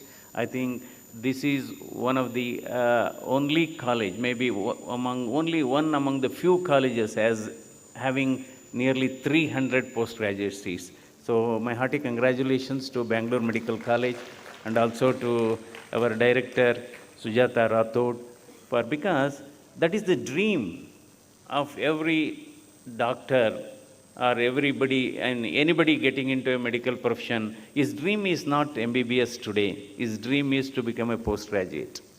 So I think the aspirations of many younger generation of doctors is being fulfilled, and most of them are getting almost there is trying to match 1:1 between undergraduation and post-graduation. It is almost now 0.9. It is coming to 0.8, 0.9. That's a good development. But what is happening is, are we blown away by the explosion of technology? Are we getting blown away by artificial intelligence? We are getting blown away by what you call these gadgets. I think even today, despite technology, three things are extremely important. Three things are because the basic science is still the pillar of our profession, and three things are extremely important for a doctor, the two for a specialist doctor. What are those three things? One is three T's, I say, that is talk, touch and treat. These things are really missing nowadays. Talk, touch and treat. If you meticulously follow this sequence, then the fourth T gets added, that is called trust. So our logo, our motto should be, I think, talk, touch and treat, because many a time what is happening nowadays, somebody sees the patient, somebody treats the patient, somebody writes the discharge summary, and in the whole scenario, the patient is the one person that is truly neglected is the patient. Patient doesn't know who has done the procedure, and as a result, that doctor-patient relationship is really fading away, because medicines alone will not cure the disease. Who is a good doctor? Who is an average doctor? Average doctor is one who treats the patient. A good doctor is one treats average doctor is one who treats the disease. A good doctor is one who treats the patient. Why I am telling this? Patient, in addition to disease, has lot of emotions. Patient has got lot of feelings. He also got lot of unanswered questions. That is the reason it's not just enough if you treat the disease. I think we have to treat the patient overall. That makes you a perfect doctor. And you should have lot of patience for patients. This is extremely important. I can understand the workload, the caseload is really growing, and we are hard pressed for time. And because, see, okay, your degrees, your qualifications, and your skill, your expertise can take you to a greater heights over a period of time. But our professionalism or our career is like a prism. With lot of efforts and with lot of your hard work, you can reach top position in a particular specialty. And ultimately it becomes like a prism. As you move up, the space available at the top is so small, So your knowledge, your skill will not keep you in the top position for a longer time. Only knowledge and skill will not keep you in the top position for a longer time. Then what? Your attitude, your behavior, your mannerism will keep you in that top position for a longer time. It's not just enough you have got a skill, if it's not enough that you have just got an expertise, but your attitude, your behavior, your mannerism probably will add glamour and flavor to your profession. Your attitude, your behavior, and your expertise will add lot of glamour. Because we all have two eyes, but we don't have a similar vision. Although we have two eyes, each one have got a different view. See, why I am telling is, your mannerisms may not be having a monetary value, but it has got a power to win millions of hearts. It has got a power to win millions of hearts. So I think that is what, see, there's a difference between argument and discussion. We should always develop an attitude of getting into a discussion rather than an argument. I think today what is happening, I think people don't have patience. They are in a hurry. You just, in the airport, if you are standing in the queue, just if there is a rubbing of the shoulder, they stare at you. Smile. I think a smile is an universal language. There is nothing wrong in, because as a doctor, not just our medical profession, as a human being, see, there are 84 lakh species. And the human beings are the only species blessed to smile. Today, people are not smiling. You look at postgraduates. You look at, probably hardly I see a smile on the face of the postgraduate. If a postgraduate is smiling, then we ought to really congratulate the faculties of that department. So you have to congratulate the faculties. See, I think somewhere the student-professor's relationship is fading away. We have to treat our postgraduates as our family members, as our own son and daughter. This is extremely important because they are under tremendous stress. How many? And we should never ever criticize. Sarcasm is one thing we should never exhibit with either with patients or with postgraduates. That sarcasm will bring down their morale. The sarcasm will also bring down their confidence level. So I think we have to, because nowadays there are two types of teachers. Sorry to say that. One is teaching teachers. Second is non-teaching teachers. So probably, if you look at some of the medical colleges, we have more of non-teaching teachers than teaching teachers. I think teaching is an art. Teaching is a passion. See, I have seen a lot of bright students coming out of medical system, maybe as a postgraduate or maybe a super specialty postgraduate, but they stopped teaching actually. I think today teaching is no more a classroom teaching. You can teach in the rounds, you can teach even in the operation theater, you can teach even when you are meeting each other. See, because the graduation day, of course, we are observing today a graduation day for postgraduates. Graduation is both a concept and a process. It is both a concept, means yes, we have taken examination and we are successful. My hearty congratulations to all the new brand of specialists. That is a concept.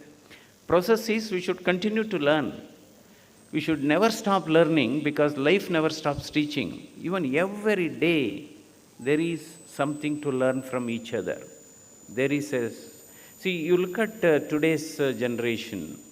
Our treatment, our approach should be patient-specific. It should be patient-centric treatment. Just because so many investigations are available, no point in writing all investigations for all patients. And at the same time, You look at, I have seen, I think, what is specialization? In my opinion, specialization is nothing but having a tremendous common sense. That is called specialization.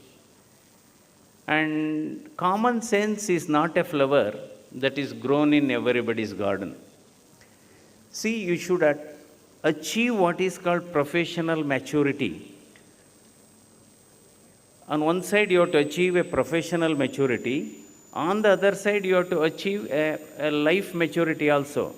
There are some people, even after retirement, they have attained maturity. Because professional maturity means always you believe in discussions, you believe and they take compliments and criticism equally. And because, why I am telling this, a discussion, what is discussion? Discussion is exchange of thoughts and knowledge. And your argument is basically an exchange of ignorance and ego. Many talented doctors who are rank holders, who are best outgoing students, have gone down the drain because of ego. Ego kills your skill. Ego is like a two-edged weapon.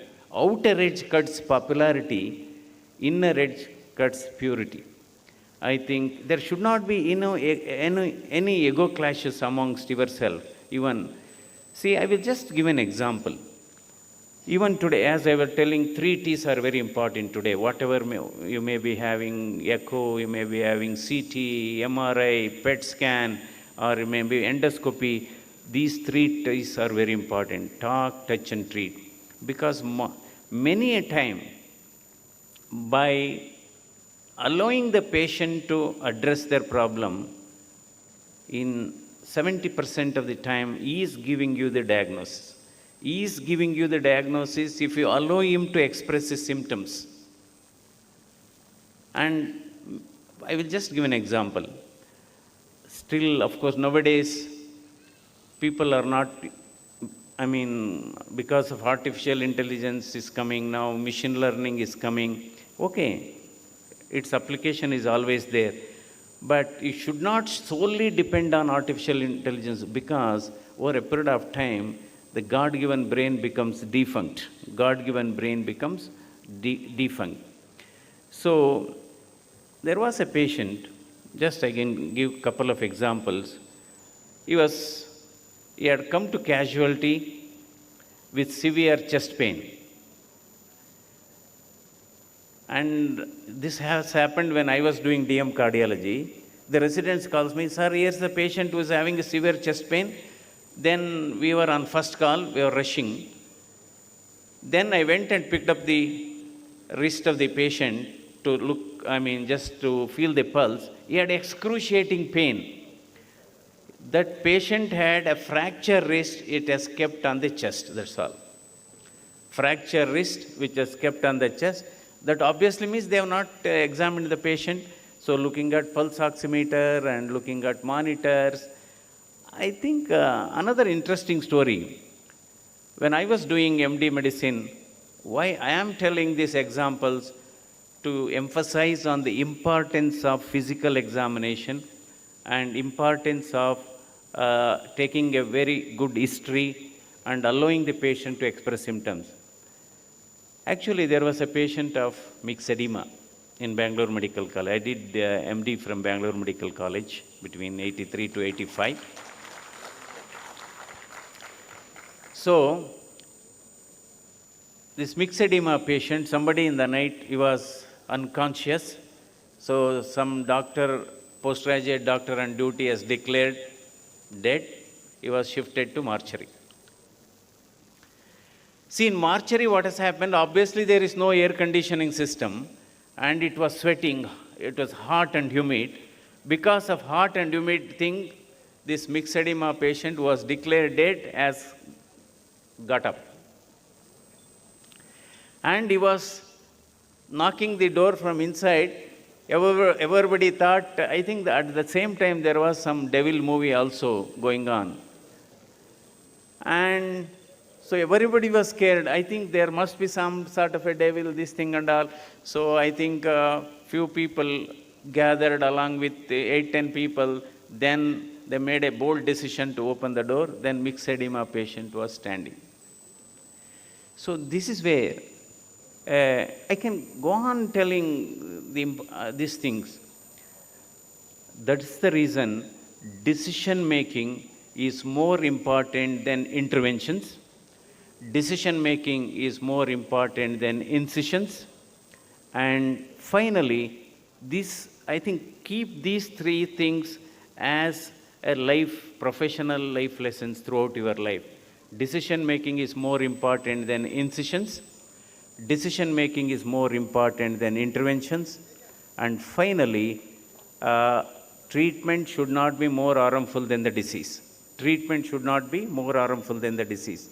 I think many a time what is happening, treatment should not be too early. I mean, I am talking about intervention or surgical procedure. Treatment should not be too early.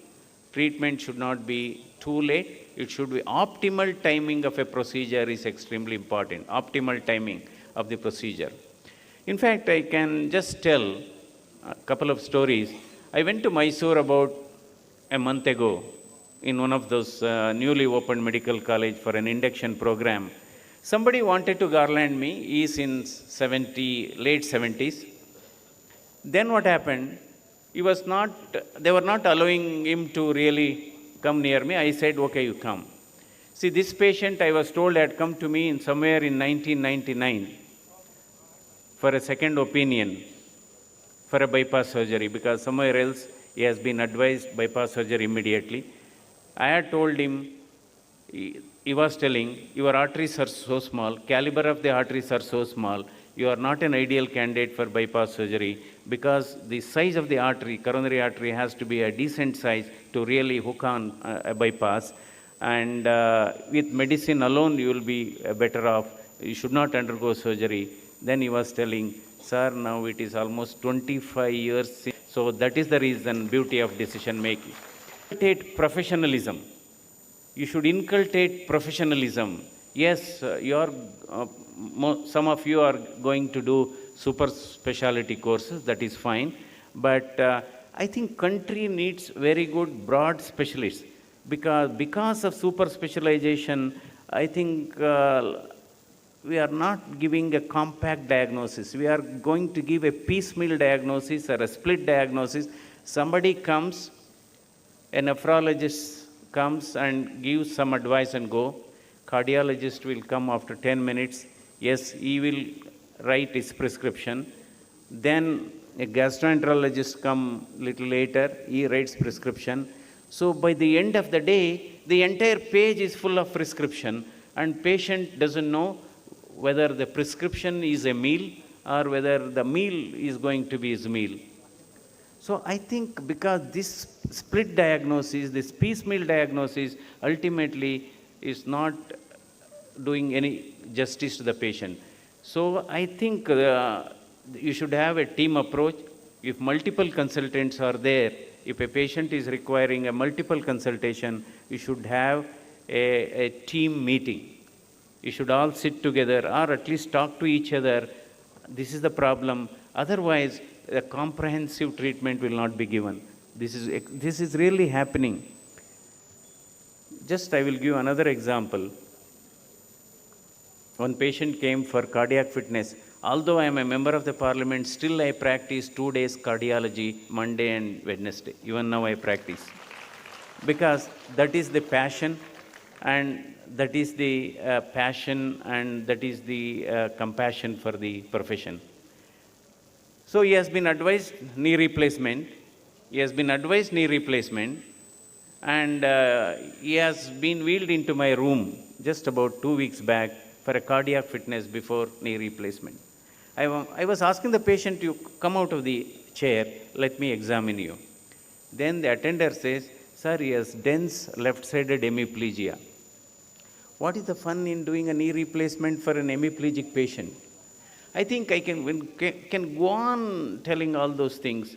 So, and that physical touch is very important. Moment you just touch the patient, And the patient believes, here is a doctor whom I can believe, here is a doctor who is going to take care of me. See, care, the word care is so important. C for compassion, A for attention are very important. See, I think we have sympathy, we have empathy, we have what compassion. Compassion is the highest degree of our concern and kindness. I will tell you, if you have taken care of your patient, apart from making a correct diagnosis, see, when you make a correct diagnosis, you can enjoy that day actually.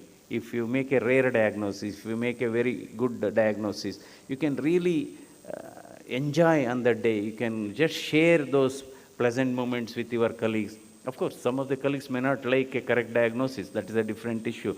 That's what has happened when we were doing a cath lab procedure. A patient has gone into complications, and other 5-6 cardiologists sitting, watching that from the console room, and they are happy because patient has gone into complications. So this has, I have seen even in United States, this is happening. So I think most important, whenever you are in a crisis, don't hesitate to discuss with others. And if some patient says, I want a second opinion, with smile, you welcome that second opinion. Because I think that gives a lot of trust to the patient. You should not bother. Many times I had seen, when I was the director of Jayadeva Institute of Cardiovascular Sciences, I have made a rule. Even if a patient does not belong to that outpatient day, if a patient comes, you have to see that patient. You should not make them running around from one A block to B block. No, today is not my outpatient. Today is not my outpatient. When a patient is sick, whether it belongs to your unit or not, whether it belongs to your unit or an emergency, don't say, it is not my unit, so let's concerned unit come and see. I think this is where you can build up a huge reputation. There is a difference between persons and personality actually. Persons will come and go, personality will remain forever. Persons will come and go, personality will remain forever. And yes, there will be ups and downs in the profession.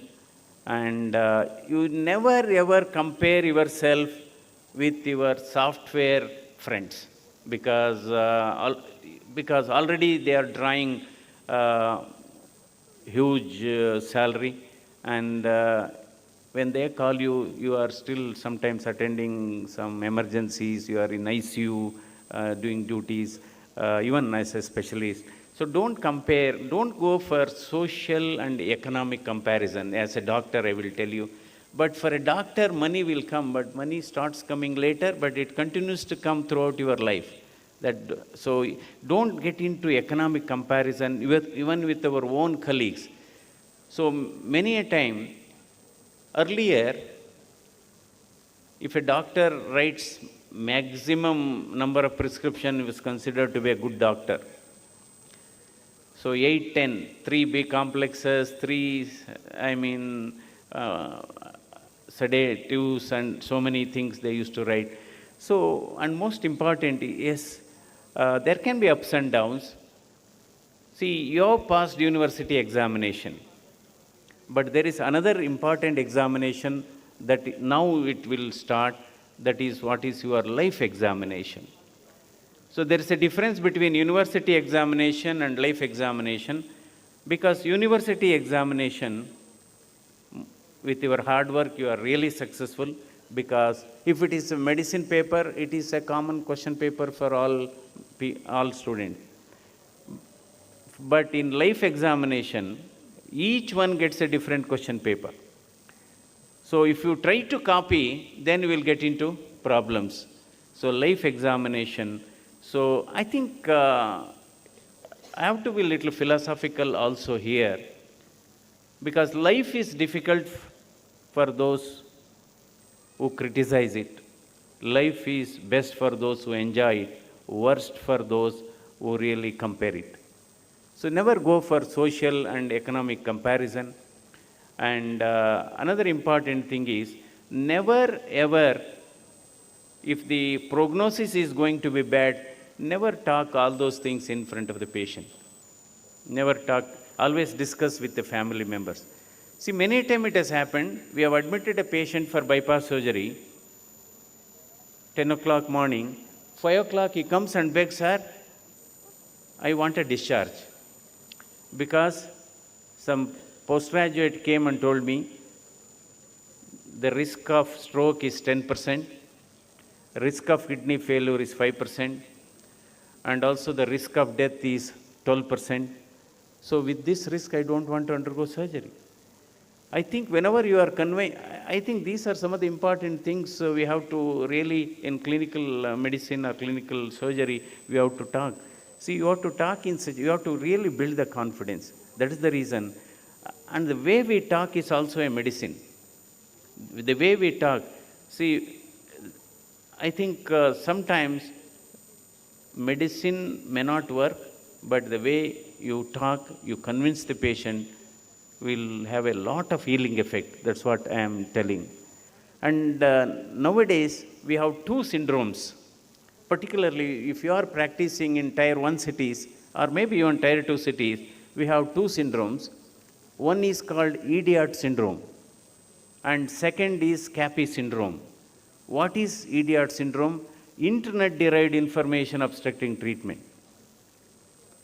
Many people will come with lot of information on their own problem. Sir, these are some of the literature, and you are suggesting something, and so you should not get annoyed with that. This is the reason many a time VIP patients gets bad treatment, and common sense people and less ignorant people get better treatment in medical profession. Because they go on insisting, why can't you do this, why can't you do this, why can't you do this?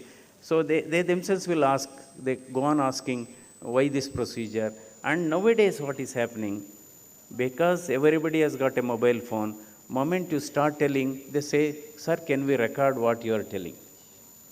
So it will be very careful and cautious whenever you are talking, and otherwise you will get into problem.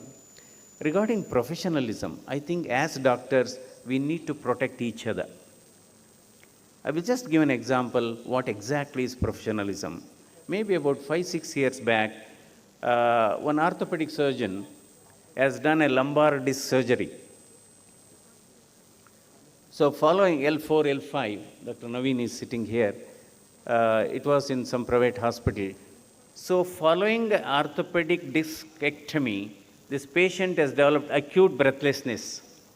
Obviously, diagnosis, they thought post-operatively patient develops acute breathing difficulty, pulmonary embolism could be an option. So they have treated with heparin and anticoagulants and also put an IVC filter.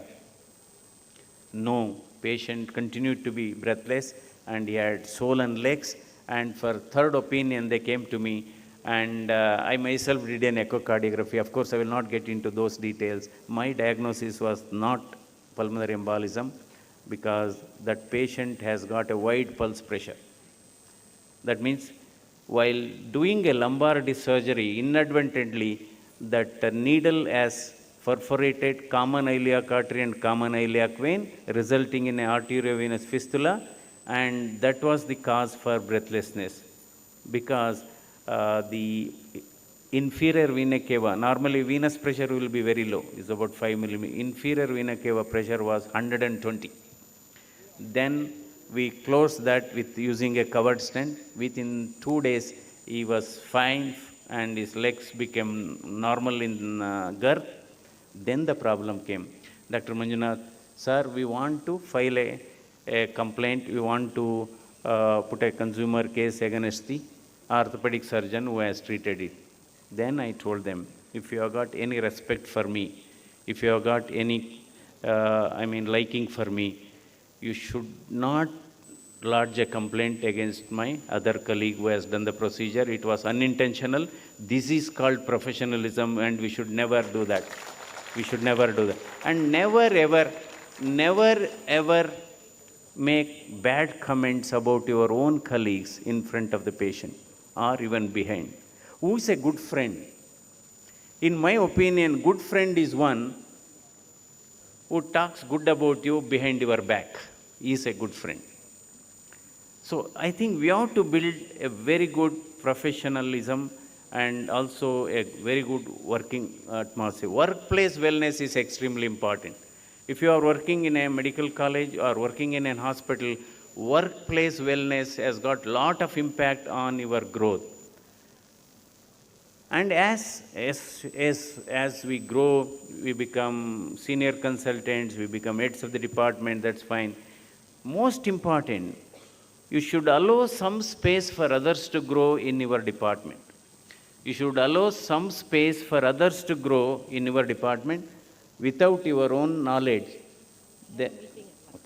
Then we are growing taller and taller. If I know some technique, if I know some skill, I should pass it on to next generation. That is very. There are some surgeons, because he has some unique technique and skill. And moment that final step comes, you will not allow others to see. That is not correct. We should always share our experience, share our feeling. That is very, very important. See, there is nothing like a genius, in my opinion. Everybody has been blessed with a very good brain, everything. In my opinion, who is genius? In my opinion, genius is 10% intelligence, 90% hard work. And 90% hard work, and that is called genius. And most important, there will be ups and downs in the profession. Don't get into any depression. Sometimes whatever procedures you do may not be successful. I think the best lesson comes from ECG itself. If you look at ECG, waves will be up and down. Some waves will go up, some waves will come down. That is law of nature. So you are bound to have, ups and downs in your profession. You should not get annoyed. I think you should have tremendous patience. For good things to happen, it takes some time. And go on doing good things to the patient. Ultimately, the community recognizes you, the institution recognizes you. I think because I will tell you, on the other day I was going to Anekal actually, that is also one of my constituency. In the toll gate, that fellow was not opening the toll. So my people were telling, no, so-and-so is sitting. No, then he was not opening the toll bar. His liking is, no, I want to have a photograph with Dr. Manjuna. That is the reason he was not opening the toll. Then I asked why all this, because he has brought his mother about 12 years back with a heart attack. We have treated him, and he has told he did not have money. I have told him, don't bother about money, let us go ahead and do the angioplasty. And sir, even today, my mother is alive. So I think that level of respect, no profession can get it, that level. For example, Dr. Balaji Pai is here. He is one of the renowned neurosurgeon. And of course, Dr. Naveen is also a renowned orthopedic surgeon. See, his compassion. He has come out with books on video books, and also with various chapters in neurology for teaching process. In fact, he was in private, he had a booming private practice. So there are not many people who move from private to a government. It's the other way around. They go from government to, they work in government institution, get some experience, get some expertise, get some skills, then they move to the private hospital. Here is one exception. He has moved from private hospital to a government institution, established a trauma center. So that means he has concern for the society. He has concern, and I think kindness makes the person most beautiful, however one may look like. I think you should have most important, as specialists, you should have a continuous follow-up of patients. When you refer a particular patient to somebody else, you should always track that patient, what is happening. Nowadays we have some young generation, they will ask us only, sir, what has happened to that patient? They will ask us only. See, that is inquisitiveness. You should have an inquisitiveness to follow what is happening to that particular. Yes, we have shifted that patient to a particular another hospital. I think you should keep a track of the patients And that should be our motto. That's very, very important. So, yes, definitely, this is a great profession you have got. As I was telling, it is going to be a competitive world. We have already reaching in some specialty, we have reached saturation. And if you look at the number of postgraduate seats, I don't know, Bangalore Medical College is fine, but there are some private medical colleges who have equal number of postgraduate seats. There are more students than the patient. Hands-on experience is extremely limited. You believe me, doctors who have not been exposed to clinical, material or half-baked training is more dangerous than the disease. So I think this is where probably having studied in Bangalore Medical College, you have got the biggest advantage because you had an excellent patient load, your experience, particularly your hands-on experience is very good. So I think you should translate this experience into patients. And patients will always remember your efforts. They actually, that's what is happening. And yes, we have a polytrauma unit also. That's very, very important. And most important, in an emergency, particularly in an emergency, I think that is where your role is very, very important. You have to be really active. You have to really exchange views. Suppose you are doubtful about a diagnosis of acute myocardial infarction. Nowadays, everybody has got a mobile phone. We can always exchange the information on WhatsApp. Another important thing I will tell you is when a question of transfer of a patient, sick patient comes, you have to have a lot of humanitarian approach. Because when you are referring a sick patient from A hospital to a B hospital, but you have to talk to that B hospital that we are referring particular patient with some note.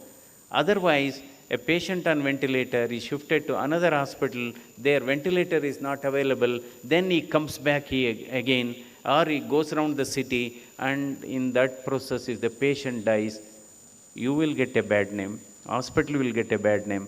So I think, in fact, when I was in Jaideva, I made a rule, even if a non-cardiac case comes to Jaideva in the middle of the night, non-cardiac case comes to Jaideva in the middle of the night, very sick, whether it is pneumonia or whether it is septicemia or some stroke, don't shift that patient in the middle of the night to another hospital. Somewhat conservatively manage. Next morning, you can always shift them to another hospital.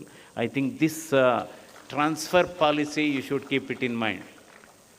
Many a time it has happened. Cases are referred from Mangalore, even from Raichur, for some congenital heart disease, 30 days old baby, 60 days old baby. Then, yes, when we do echo, then we realize it is an untreatable complex cyanotic congenital heart disease.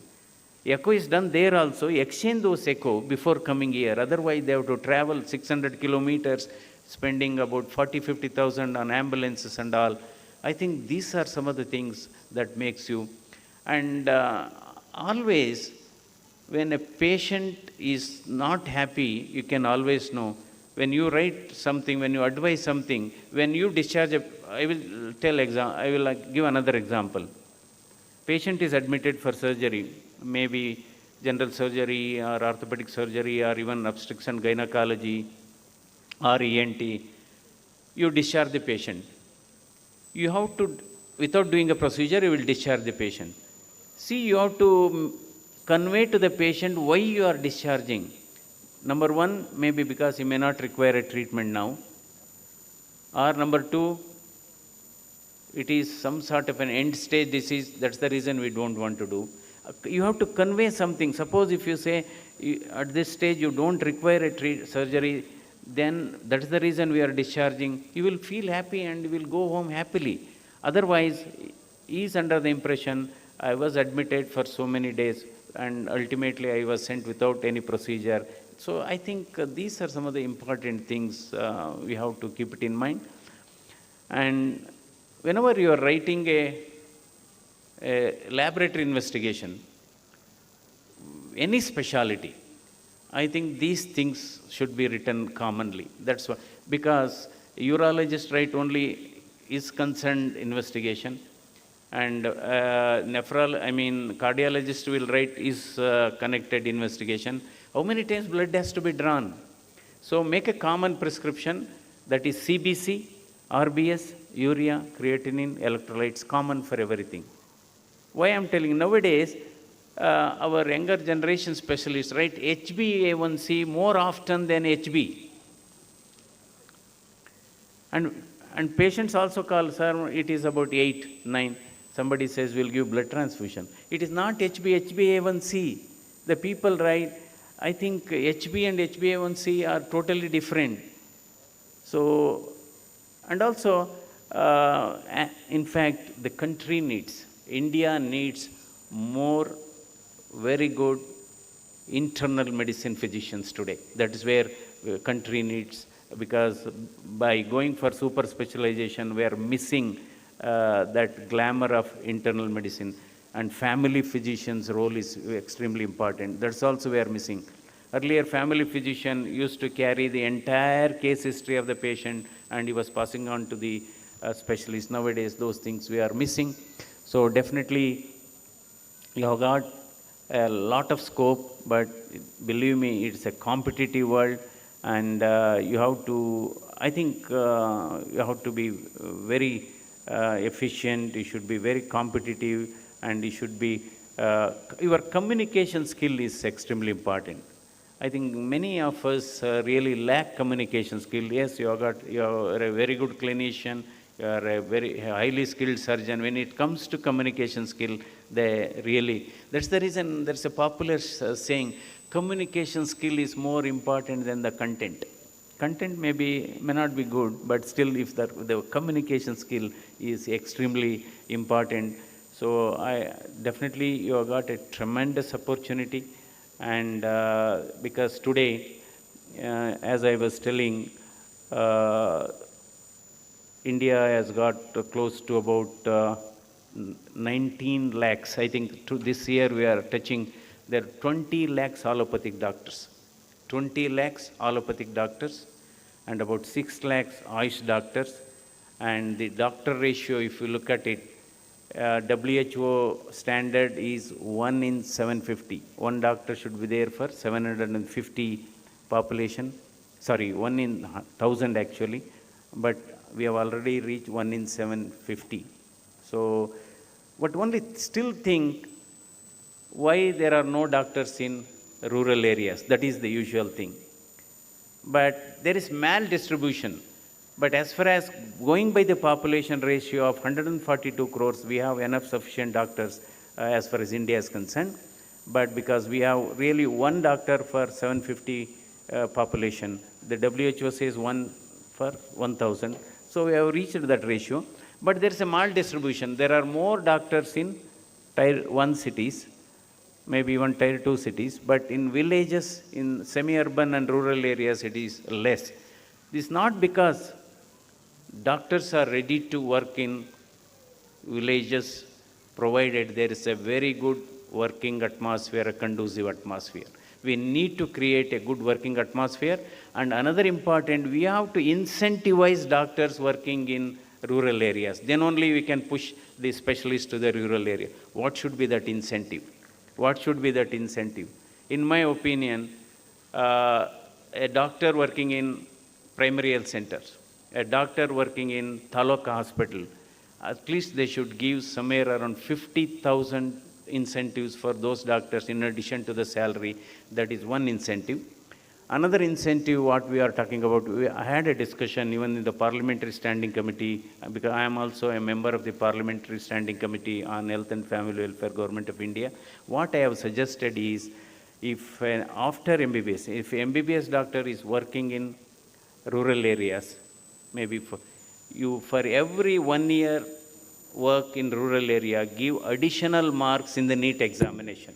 Gives additional marks in the NEET examination, so that makes them to work in the rural area. That is another thing. The third is rather than starting so many medical colleges. See, today there are more medical colleges than the wine stores. And it's also true, there are more wine stores than the medical stores. That is also true. So I will not get into that. So I think another concept what we are thinking is what we should do, district hospital, you should start postgraduate medical colleges. No MBBS, it's only you start postgraduate medical colleges in district hospital, and you'll, because then the land requirement will be less, infrastructure requirement will be less, and you will get all the equipment, and you are going to provide a tertiary care to patients of that region. I think these are some of the innovative things which should always happen. And another important thing, 60% of deaths in India is due to lifestyle disease. 60%. What are those lifestyle disease? One is heart attack or cardiovascular disease, second is diabetes, third is hypertension, fourth is stroke, fifth is cancer. Then the last one is added to this list of lifestyle disease, screen addiction and loneliness. Screen addiction and loneliness is also a lifestyle disease.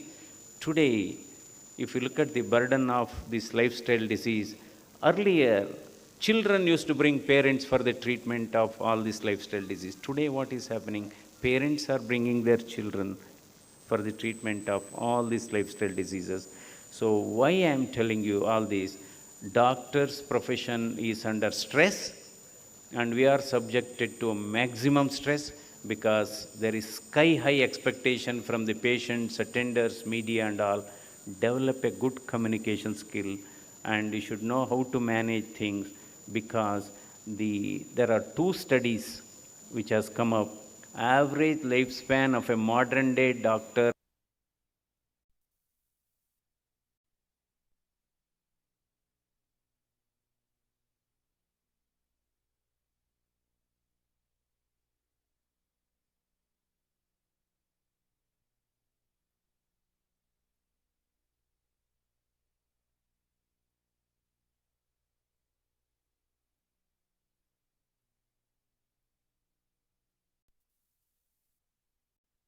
is really playing an havoc, because 20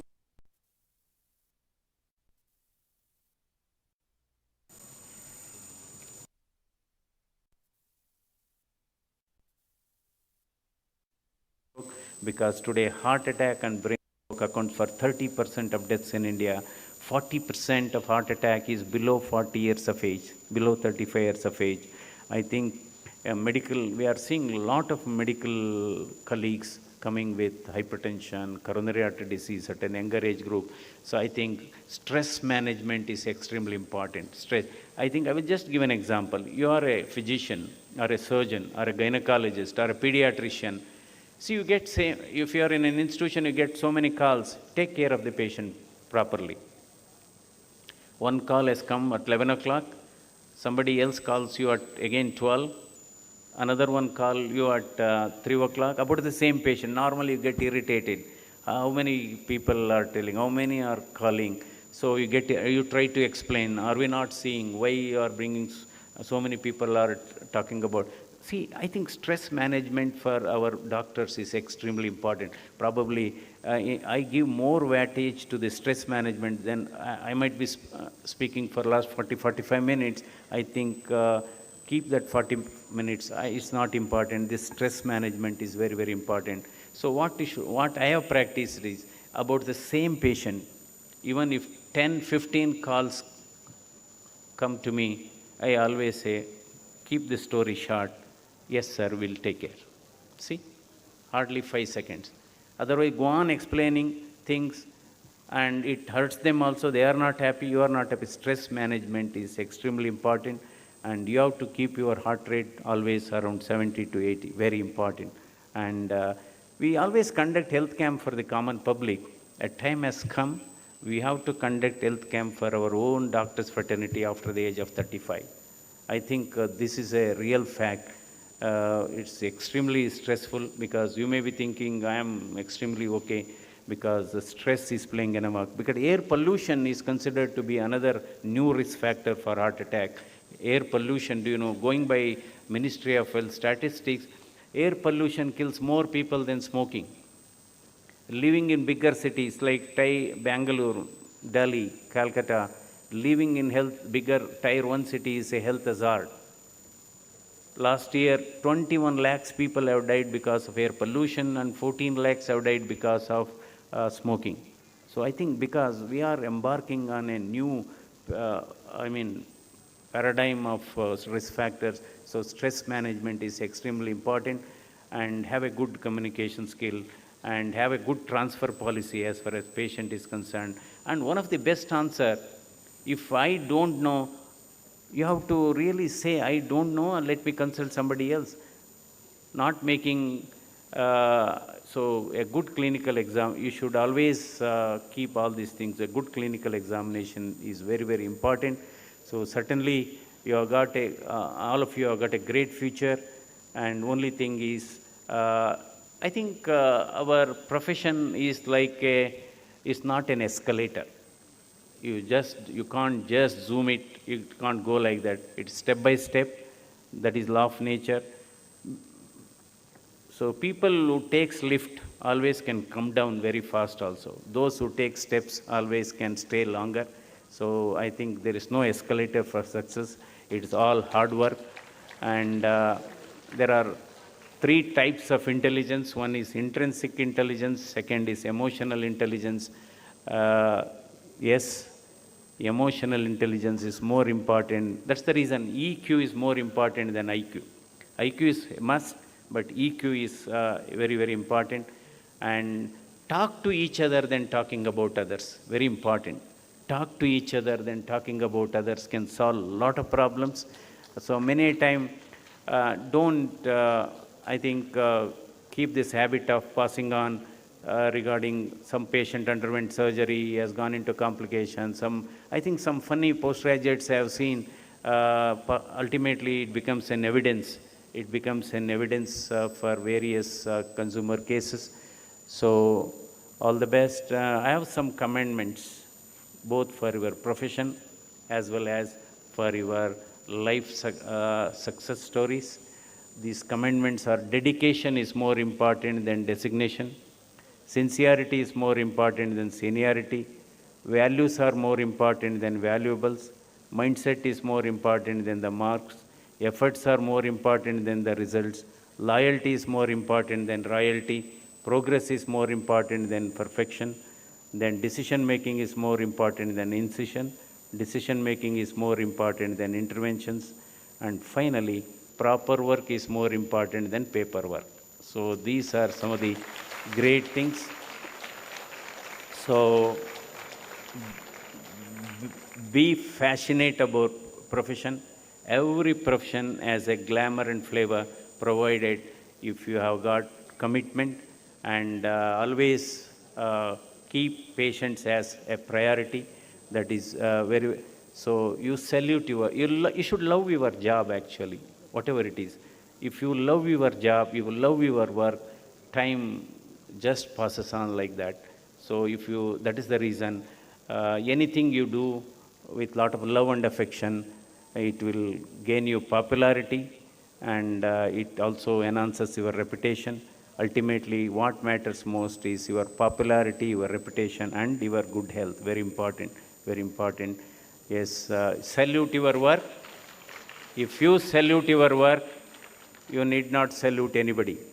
But if you pollute your work, then you have to salute a lot of people. So I think keep this in mind. And yes, patient is ultimate priority, and develop a very good communication skill. Take care of your physical health, mental health, and your partner is not your wife, not your husband, not your parents. Your, companion, your partner is your body, and your permanent address is your body. Take care of your health, and take care of the health of the country, because definitely now we are close to saturation and you can't take jobs for granted. All the best. Live long, live young. Thank you.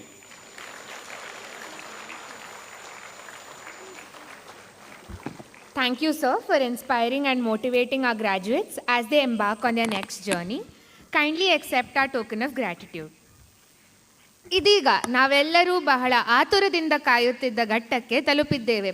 ಕೆಲವೇ ಕ್ಷಣಗಳಲ್ಲಿ ನಮ್ಮ ವೈದ್ಯರಿಗೆ ಪ್ರಮಾಣ ಪತ್ರ ವಿತರಣೆ ಪ್ರಾರಂಭವಾಗಲಿದೆ. I request our esteemed guests to bestow our graduate doctors with the certificates now.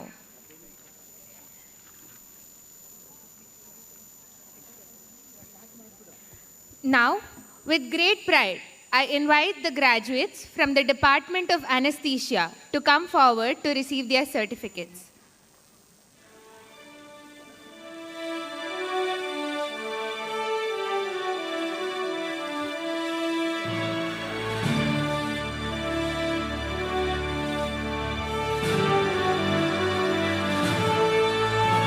First we have Dr. Akalya K.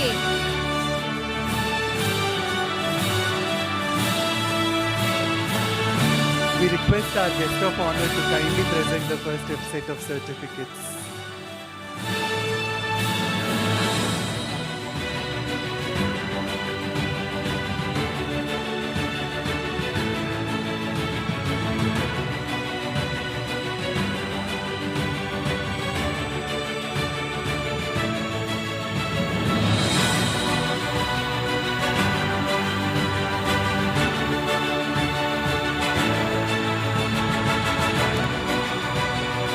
Dr. Gayatri KV.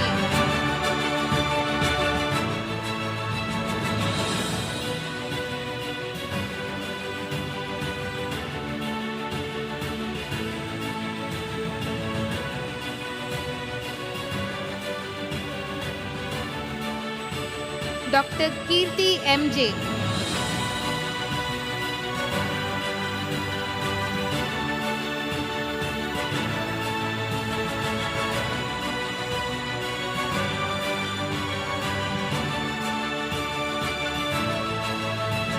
Dr. Nikhil M. Dev.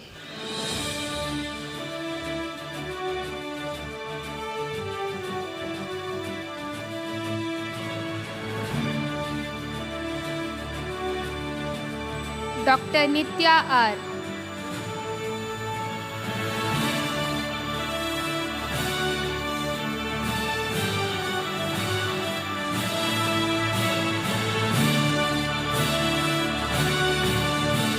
Dr. Satya H.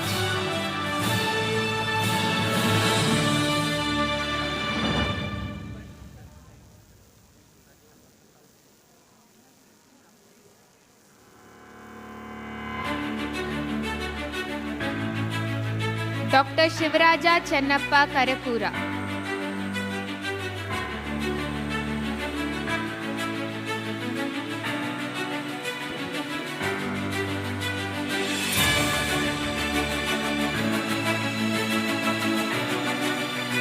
Next we have the Department of Biochemistry.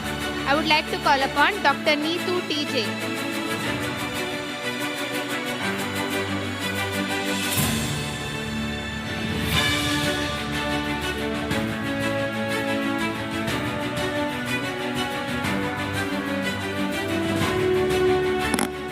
Thank you, sir.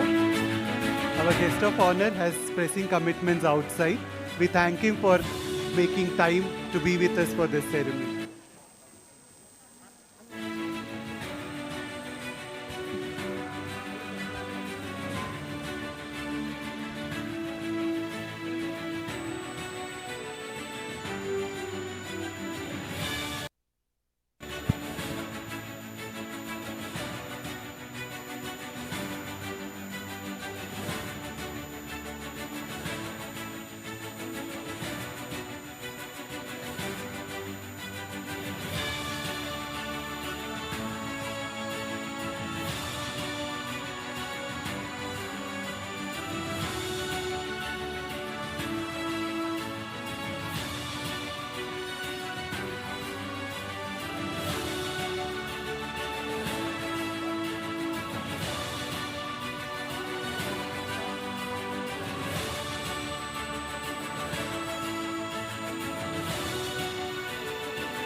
Let us now welcome the graduates of Department of Community Medicine.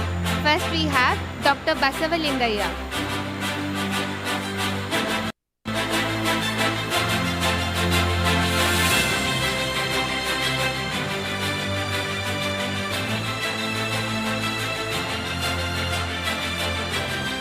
Dr. Indu Dinesh.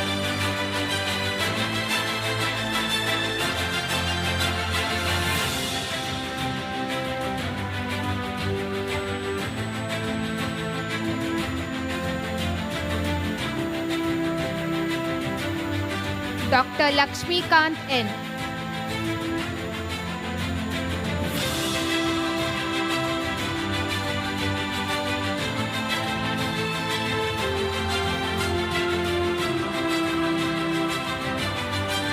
Dr. P. Jayaraj.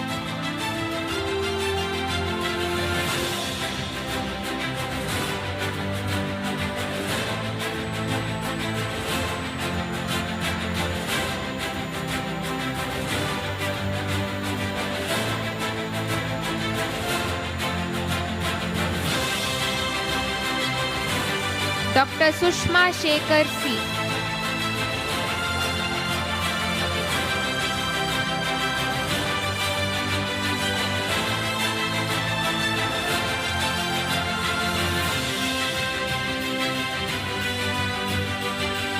Dr. Vishnu Jayarajan.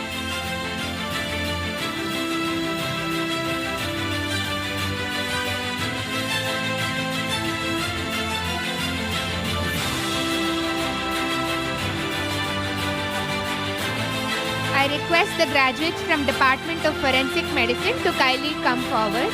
We have Dr. Suvarna Saisuma R. Balaji.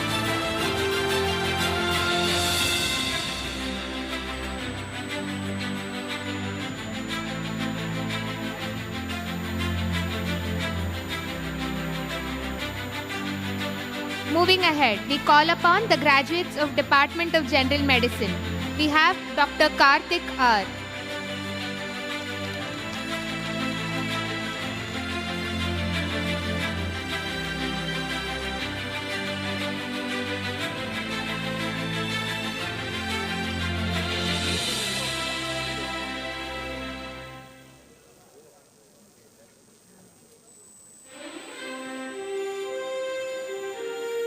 Dr. Aditya Suchan R.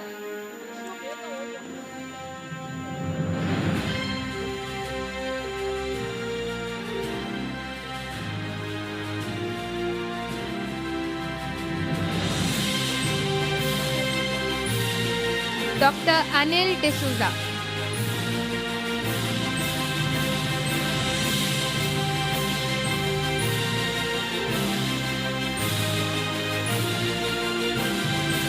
Dr. Anu B.V.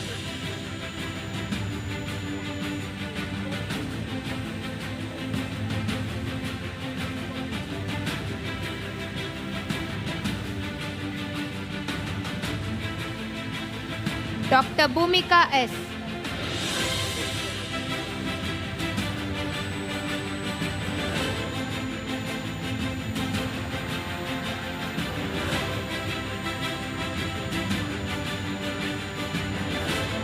Dr. Bujja Pradeep Reddy.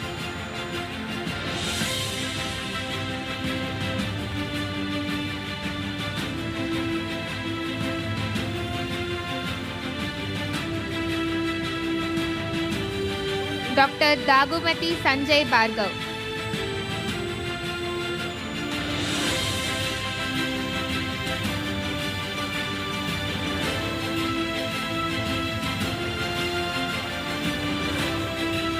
Dr. G. Rashmita.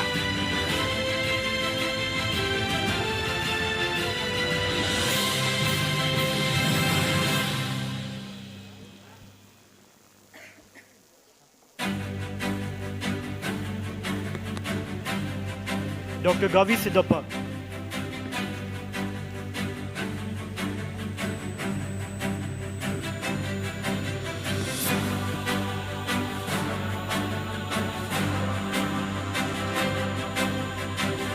Dr. N. Satya Deepika.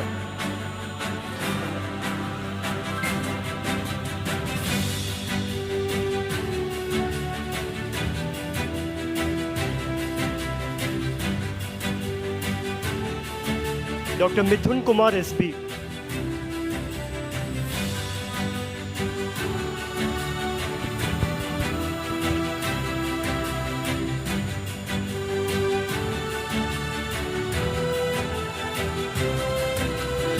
Dr. Nethawat Anvesh.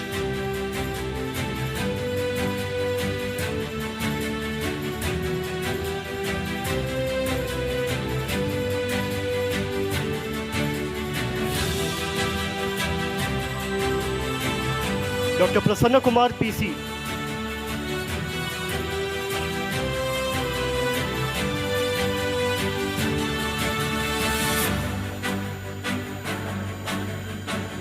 Dr. Puneet V. Bhatt.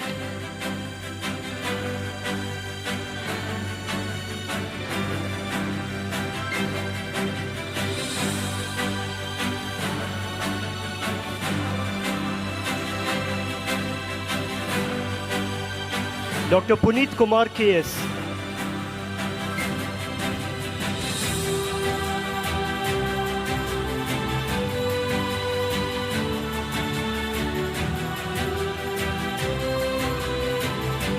Dr. Raja M.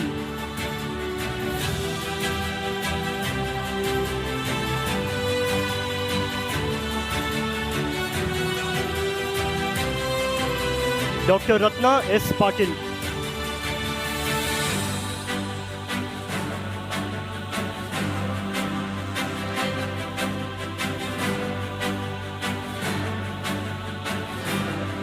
Dr. Rosina Kumar.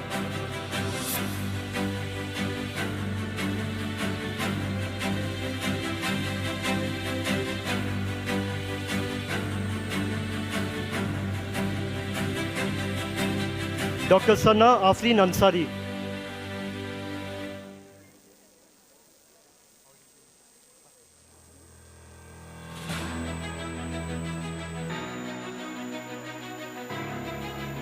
Dr. Satish Kumar.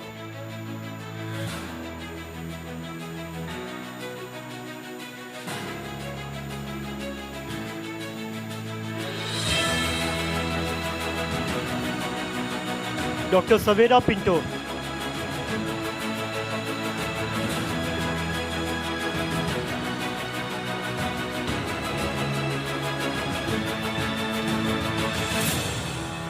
Dr. Shant Kumar N. Shinde.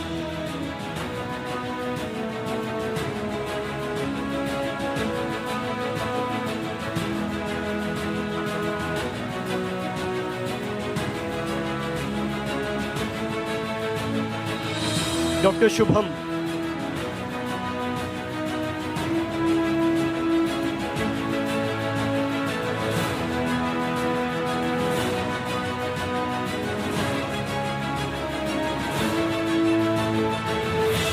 Dr. U.M. Shri Raghavi.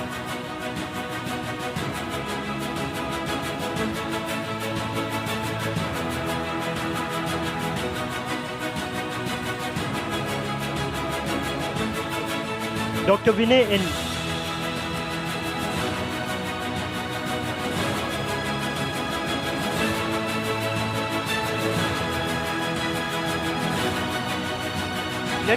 Next we invite the Department of General Surgery.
Dr. Harita NP.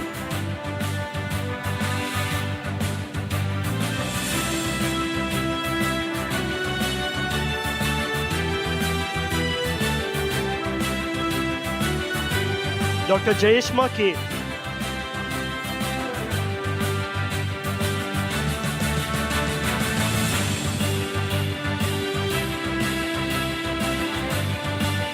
Dr. N. Sushmita Bande.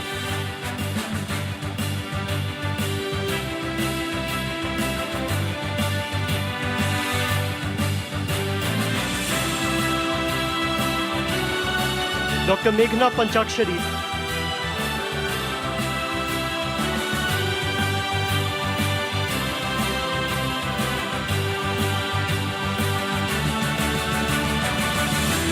Dr. Navya Kesi.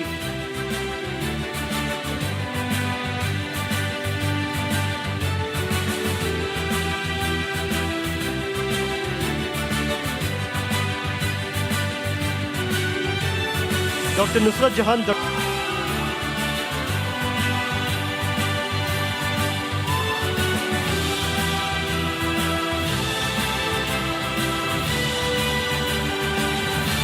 Dr. Priyangana Shukla.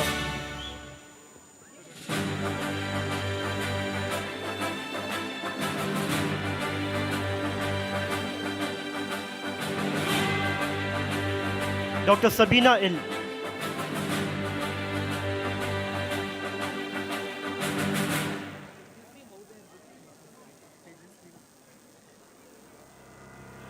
Dr. Suraksha Nayak.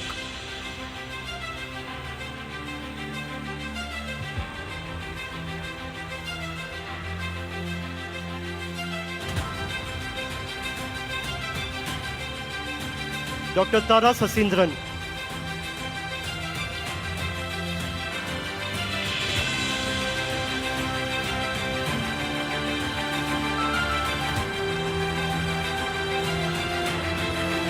Dr. Tejaswini KJ.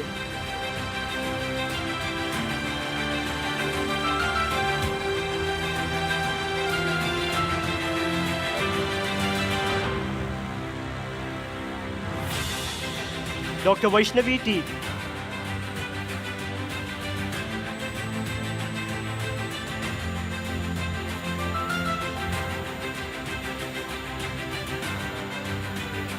Dr. Vinuta Shri R.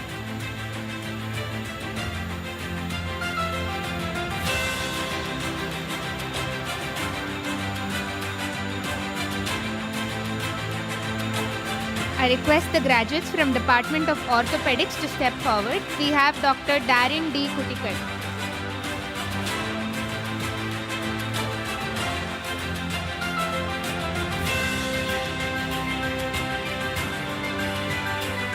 Dr. Ashutosh K.C.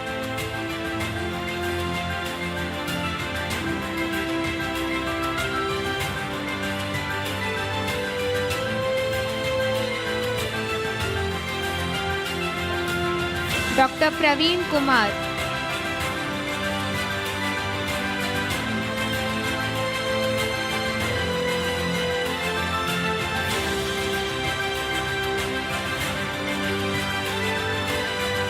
Dr. Rakshit Nayak P.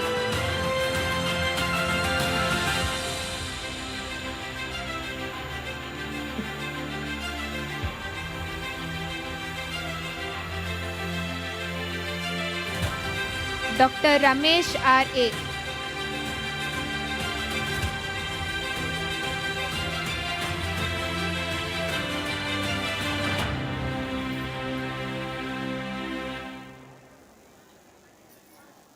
Dr. Sudhindra Hatwar.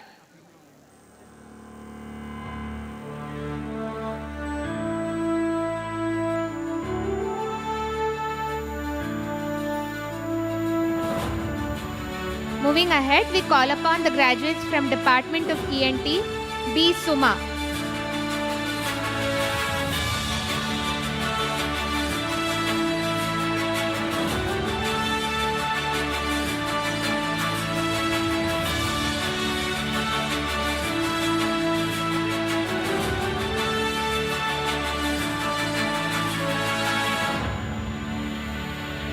Dr. Abhinav Krishnan KL.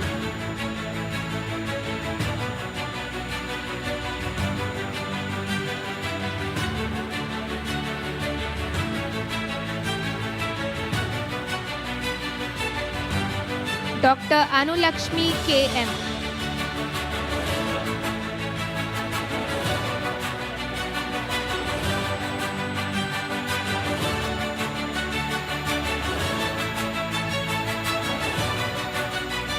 Dr. Geetanjali Manatara.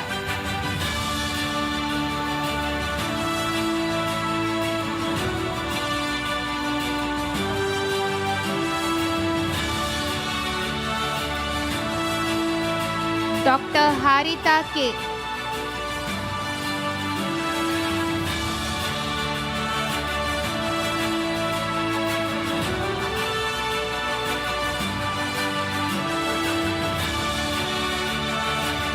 Dr. Rashmi B.O.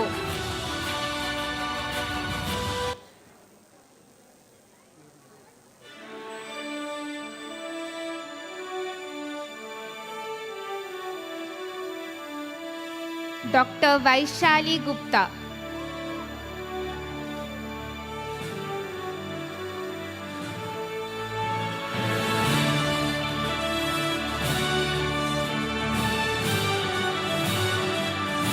Dr. Arvind Raj.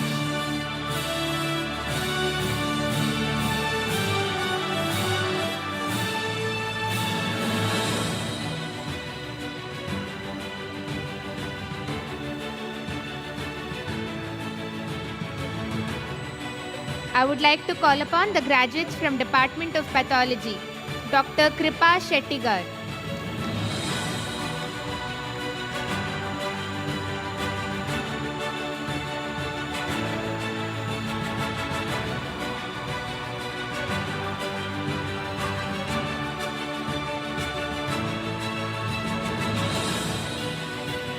Dr. Alekya Reddy B.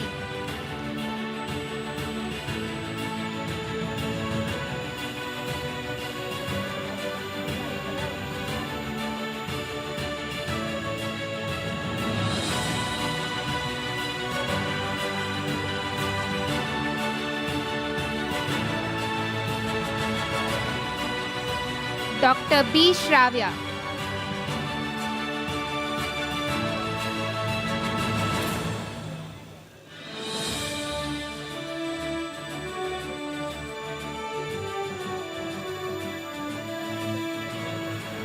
Dr. Jumana Jaffer.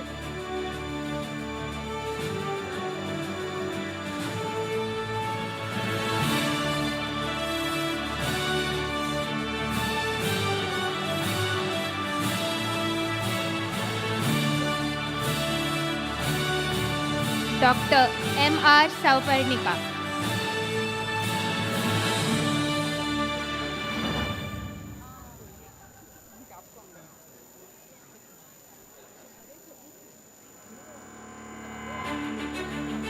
Dr. Meghna B.C.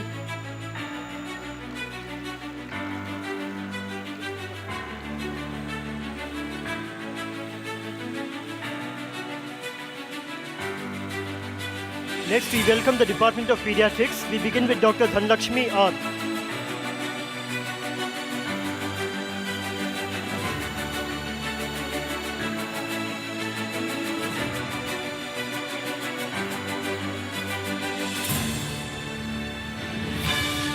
Dr. Rubia M.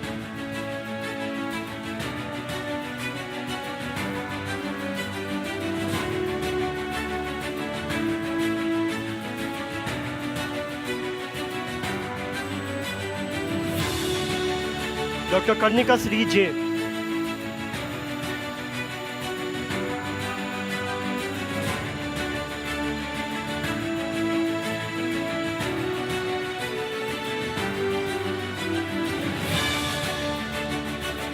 Dr. Meghna B. M.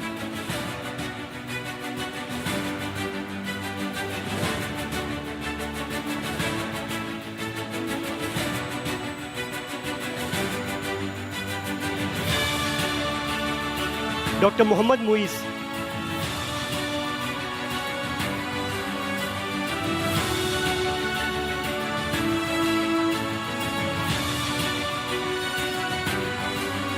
Dr. Pavana GM.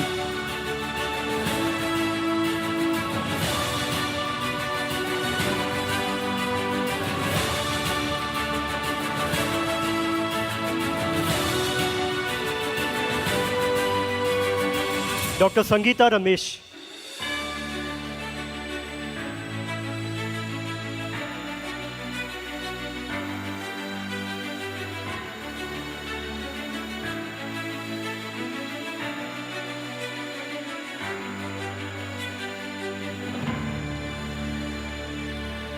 Dr. Shruti Nanda.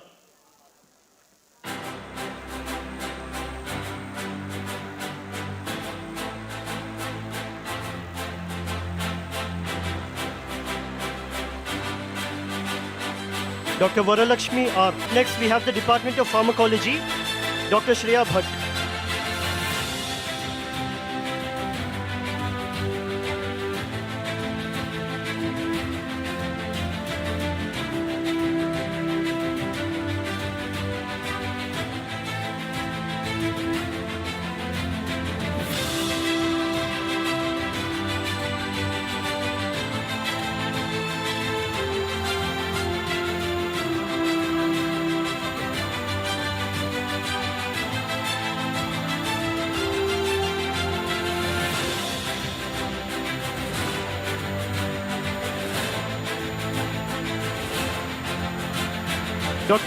Dr. Arun TN.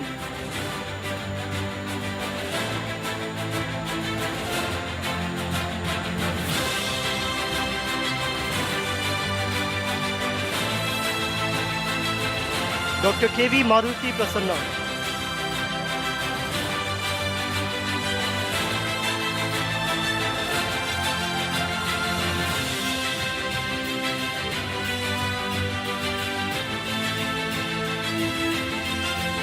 Dr. Karthik Raja S.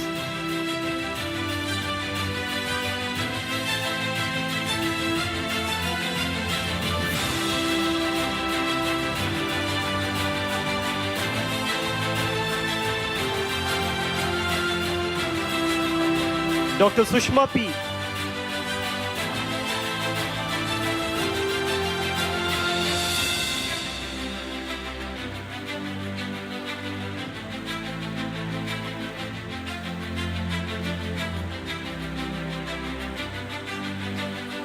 Dr. Vishwanathan S.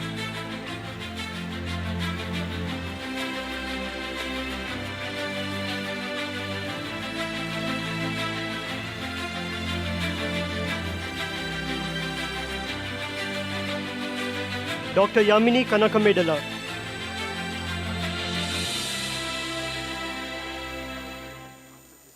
Okay. Done.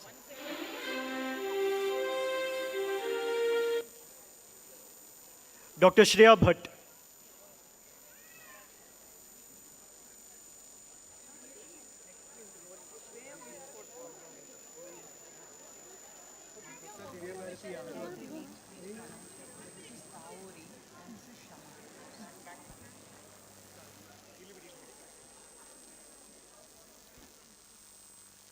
Up next we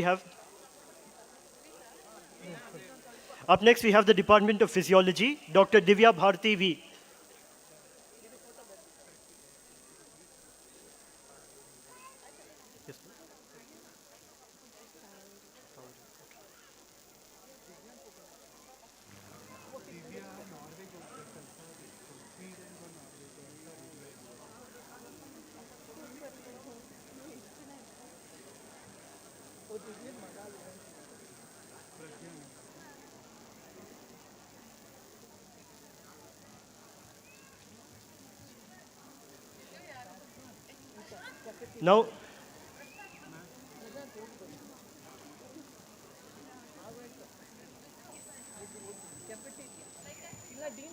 Now I call upon the Department of Psychiatry, Dr. Surabhi G.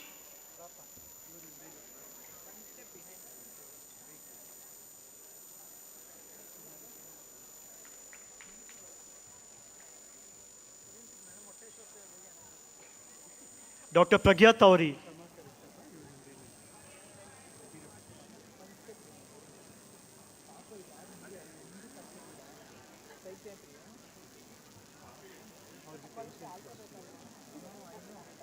Dr. Shama B.R.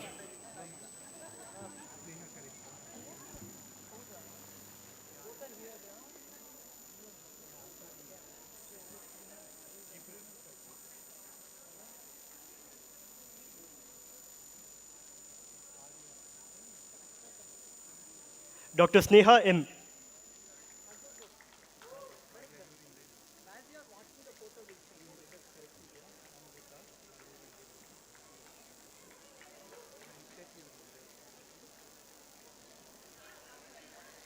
Next, I welcome the Department of Radio Diagnosis, Dr. Arya K.A.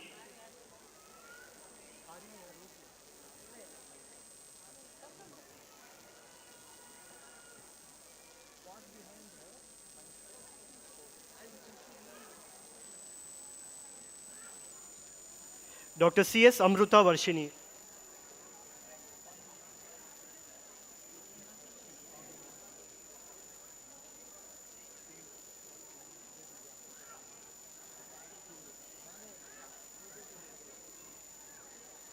Dr. Likma George.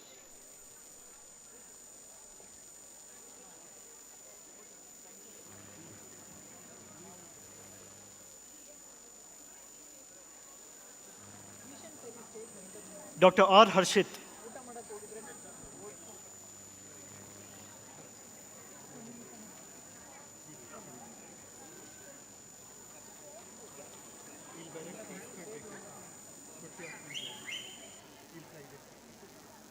Let us now welcome the Department of Radio Oncology, Dr. Anban B.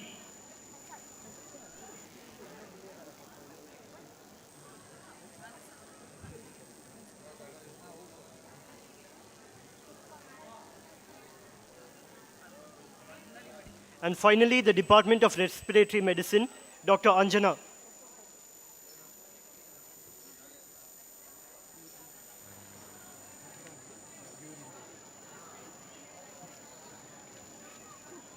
Dr. Ashwati K.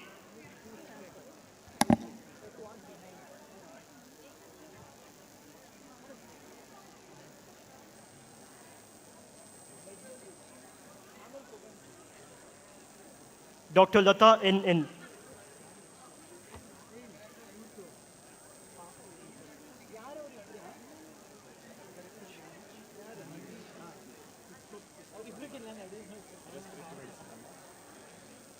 Yes, sir. Nandisha H.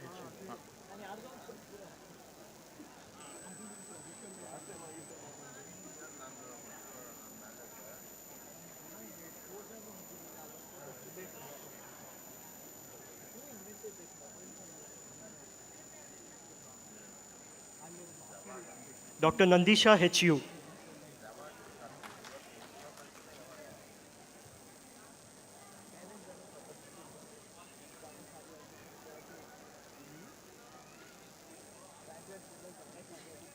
And our last graduate, Dr. Virat Suvarna.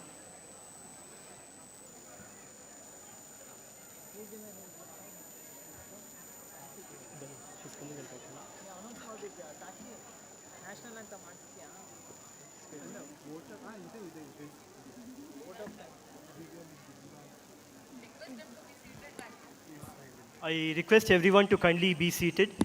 We are closing the ceremony soon. Postgraduates and parents, please be seated. The ceremony will last only 5 more minutes. ಪೋಷಕರು ದಯಮಾಡಿ ಆಸೀನರಾಗಬೇಕು. ಇನ್ನು ಕೆಲವೇ ನಿಮಿಷಗಳ ಕಾರ್ಯಕ್ರಮ ಇದೆ.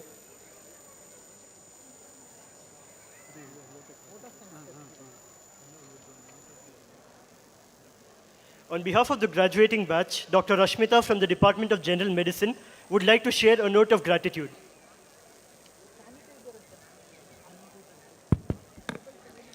Good afternoon to one and all present here, respected dignitaries on stage, our amazing teaching staff, my friends, and our dear parents. I feel truly humbled to be standing before all of you today and to be representing our entire batch.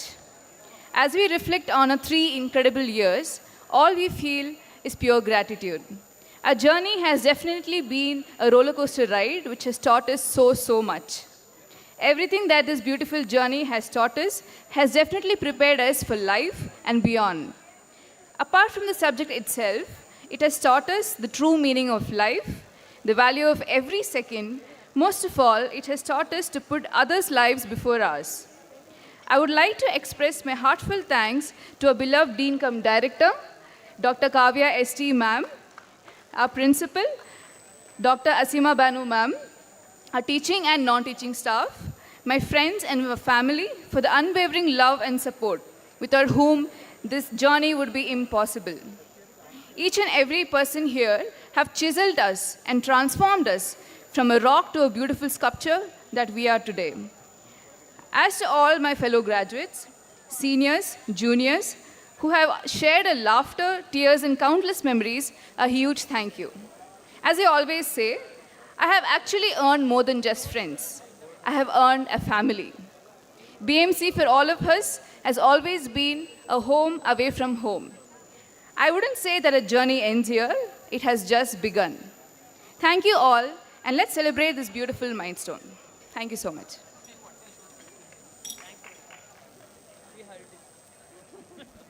Thank you for taking us through your 3-year journey. I'm sure many in the audience felt their own stories reflected in your words. We now request Dr. Divya Prakash Sir, Special Officer PMSSY, to propose the vote of thanks.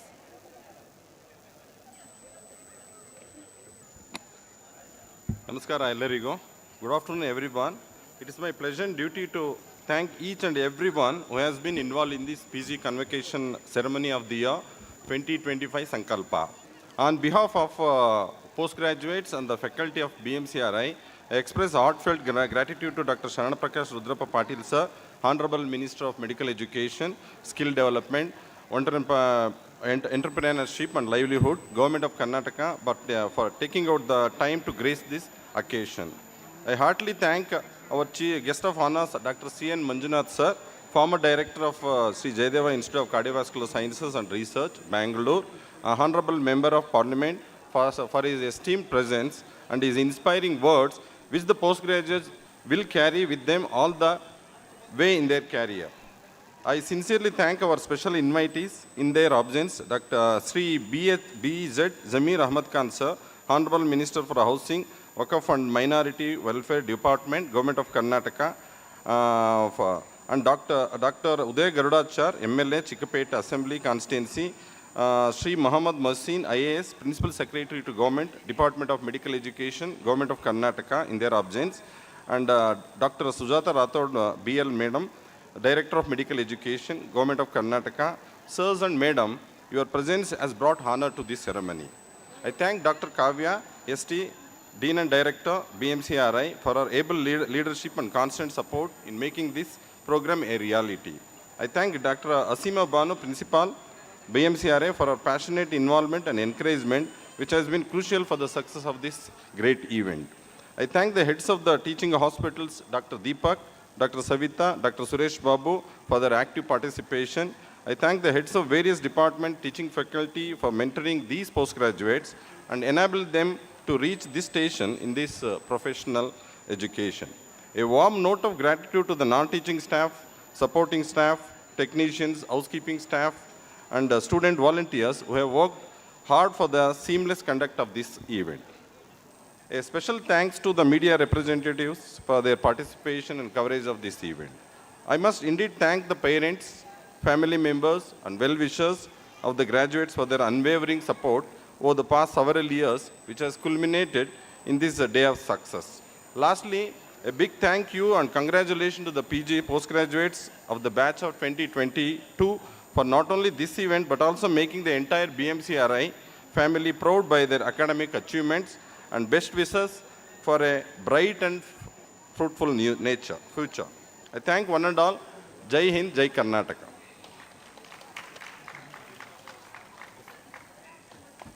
Thank you, sir, for the vote of thanks. We now kindly request everyone to rise for the national anthem.